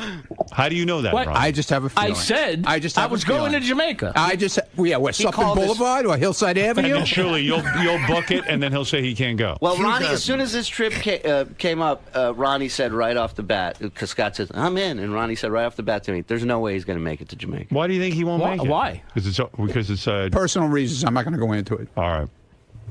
You don't think he'll be allowed to go? Another imaginary wedding. Yeah, really.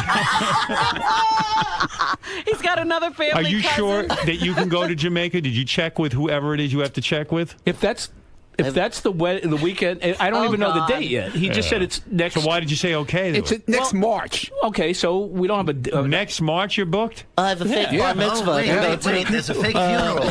No, I have a family cousin. I'm busy. No, it's kind of like when like the celebrity cruises. Well, this guy is promoting this thing at a resort, Right. and he's going to sell tickets to it. People come for the weekend, and we're going to have things for them to do, and then there's going to be a block party show. Right. But It's a whole cruise. I'm afraid he's not going to make it. I'm going to make it. Yeah, all right. Well, if you say you're going to make it, then you better stick to it. You can't have a family thing come up. Jason, what would you do if they get rid of Scott and they put you in? You have some kind of act? What are you bringing to the table? Yeah, what are you bringing to Hamburgers. the table? I've given it zero thought so far, but if I did get hired, I would certainly give it. Perfect. You're in. Jason, can you work a phone? Hey, you're Can you work stealing a my phone? act. Stealing a page from my playbook, buddy?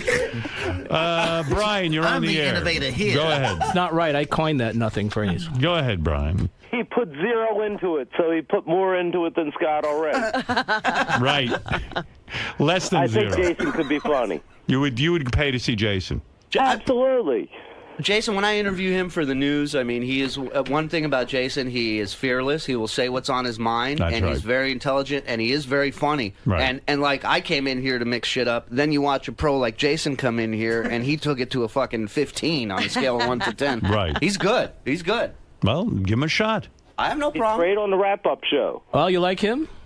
Be my guest. Have fun.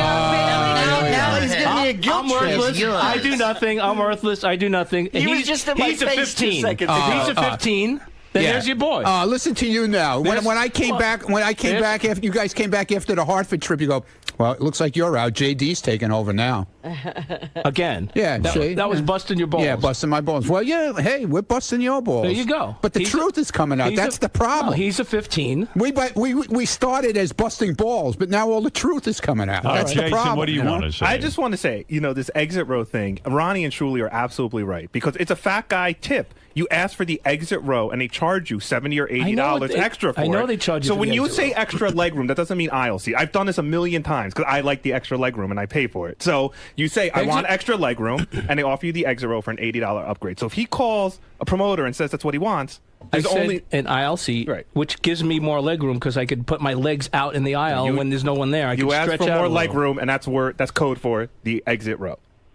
Yes, it is. Okay, I'm not living in your cold world, so I wouldn't know that. But then you just ask for an aisle seat. You just say, I need an aisle seat. That's not more room. Or you can switch with Ronnie and Shuli, and then there's no issue if they're in the aisle or not. All right, boys. Okay. Shuli, I want a window seat. I like to sleep by the window. All right. I want a Shuli, seat that get on ejects. it. Shuli, he want an ejecting seat? I want an ejecting seat. All right, boys, look, I admire your get up and go. I'm so gone. now, why don't you So go? mine got up and went. So why don't you get up and go? I never had to Thank go. you, boys. All right. We have to take a break anyway. I was going to play you a bunch of tape, but the boys had to come in here with their argument. I brought my magic. And there you go. We'll be back. Great show, Howard. Thank you. All right. Thank you, Brian. We'll be back right after what? These words, of course. That was a masterful deflection and then bomb drop. I'd love to tell you it was planned and I did all that on purpose. I would love to tell you that. But I didn't. It was a little bit of a deflection, but I was more just saying, like, hey, man, I know what he's, I have an idea of what he's fucking with and what he's going to leave on the table, and I would gladly take it. And that was it. Then you could check the tape, but I think I literally, ducked and rolled out of the way because Scott, I just thought he'd run right through. You literally went out of the lighting. Like, you went into the dark corner of... And that's what the scoring system that I gave Jason that Scott got upset about.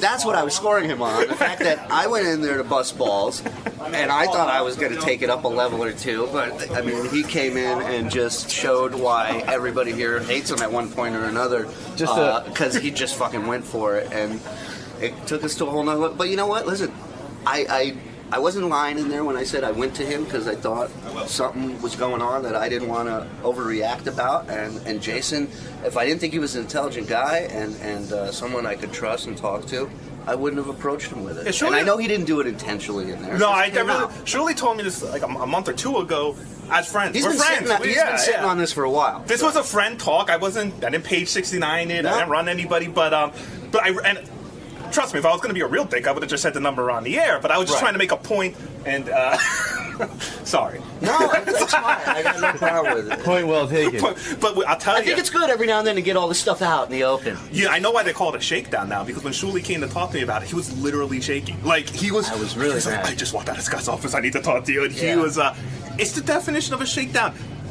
Again, just to really clear this up, he committed to dates. Then he said he couldn't do the dates that he committed to unless there was more money on the table. Now, if that's not shaking down, I don't know what shaking down is. But it was more money for all of us. So he shook the group down as a whole, basically. Well, that leads me to my next question, Shuli.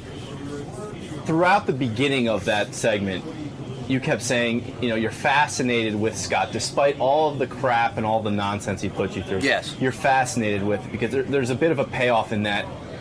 Scott's nothingness, Scott's boring personality, Scott's, extremely shady moves and intentions are worth in the long run. But I saw a shift in there with you when you guys started to go at it. Are you done with Scott? Is it just become? No, I'm not done with Scott. Scott is more than welcome to continue to be a part of the Block Party tour. I like looking over and seeing him on stage doing stuff. But the reality of it is he can't have it both ways. It can't always be a bit, and he can't lie to us. And it's just like, dude, just be on the same page, do what you got to do, and let's be successful at this, or as successful as we can be, and keep going, and just fucking be a team player. I don't think Scott realizes what a miracle this is. Shuli's obviously very talented, but Shuli, Ronnie, and Scott go on the road to make money. Like, no one should even. I would hold my breath and wait for me. Hope I don't wake up from that. I'm telling you, this was, and you can even ask Ronnie. This was a bit like this. This tour had no legs whatsoever. Like, and it caught on. It caught on, and people are fascinated by it, and they want to come see it. And I'm the most surprised out of anybody. So it's working. Why fuck anything up? Right. Let's just do it. Richard Jenny couldn't get the work Scott did. It's true.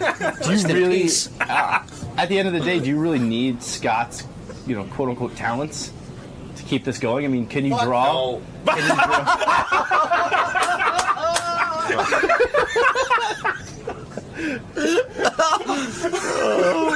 Well, that's why now we know what Scott's boss thinks. Well, I mean, listen, no one can do what Scott did today. Yeah. That's for sure. Right. So, for that aspect alone, yeah, listen, I like the interaction between Ronnie, Scott, and myself. I like the ball busting. I like fucking going at it. Like, it's what I love about this show. It's what I fell in love with this show about in the first place, is the office stuff, the interacting, Jason throwing people under the bus. That's what this show's all about.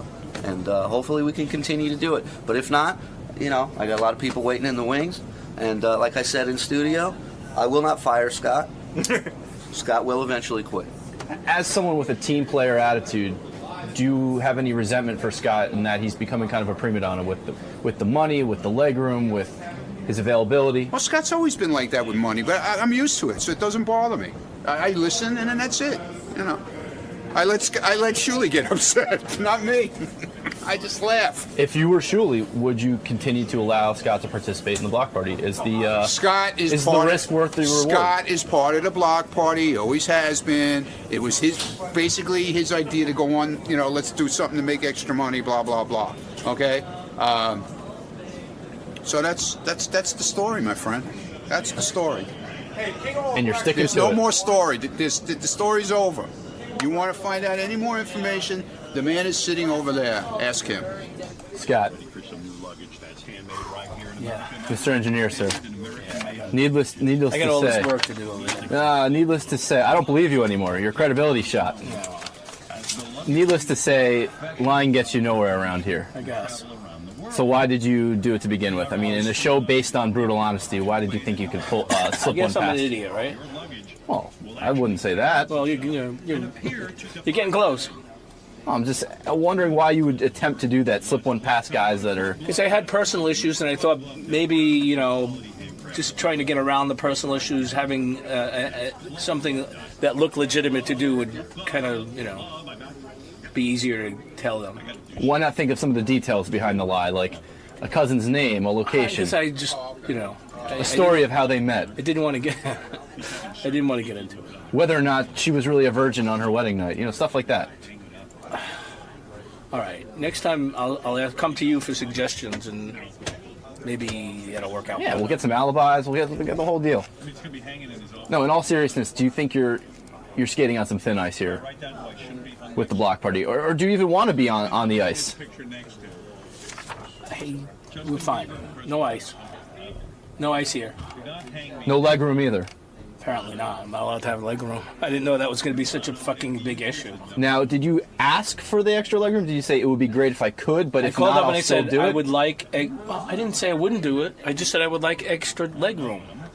Did you imply that without the extra leg room, you wouldn't be willing to go on the trip? No, not at all. It wasn't on demand. It was a request. If possible, could you get me some extra leg room, either an aisle seat or an exit row? I don't think that was, such a terrible thing. And obviously, you're all legs here. Look at you. I got a lot of leg. Look at those stems. Yeah. And I'd watch out for your balls, because that leg might somehow move. And that's my cue to exit.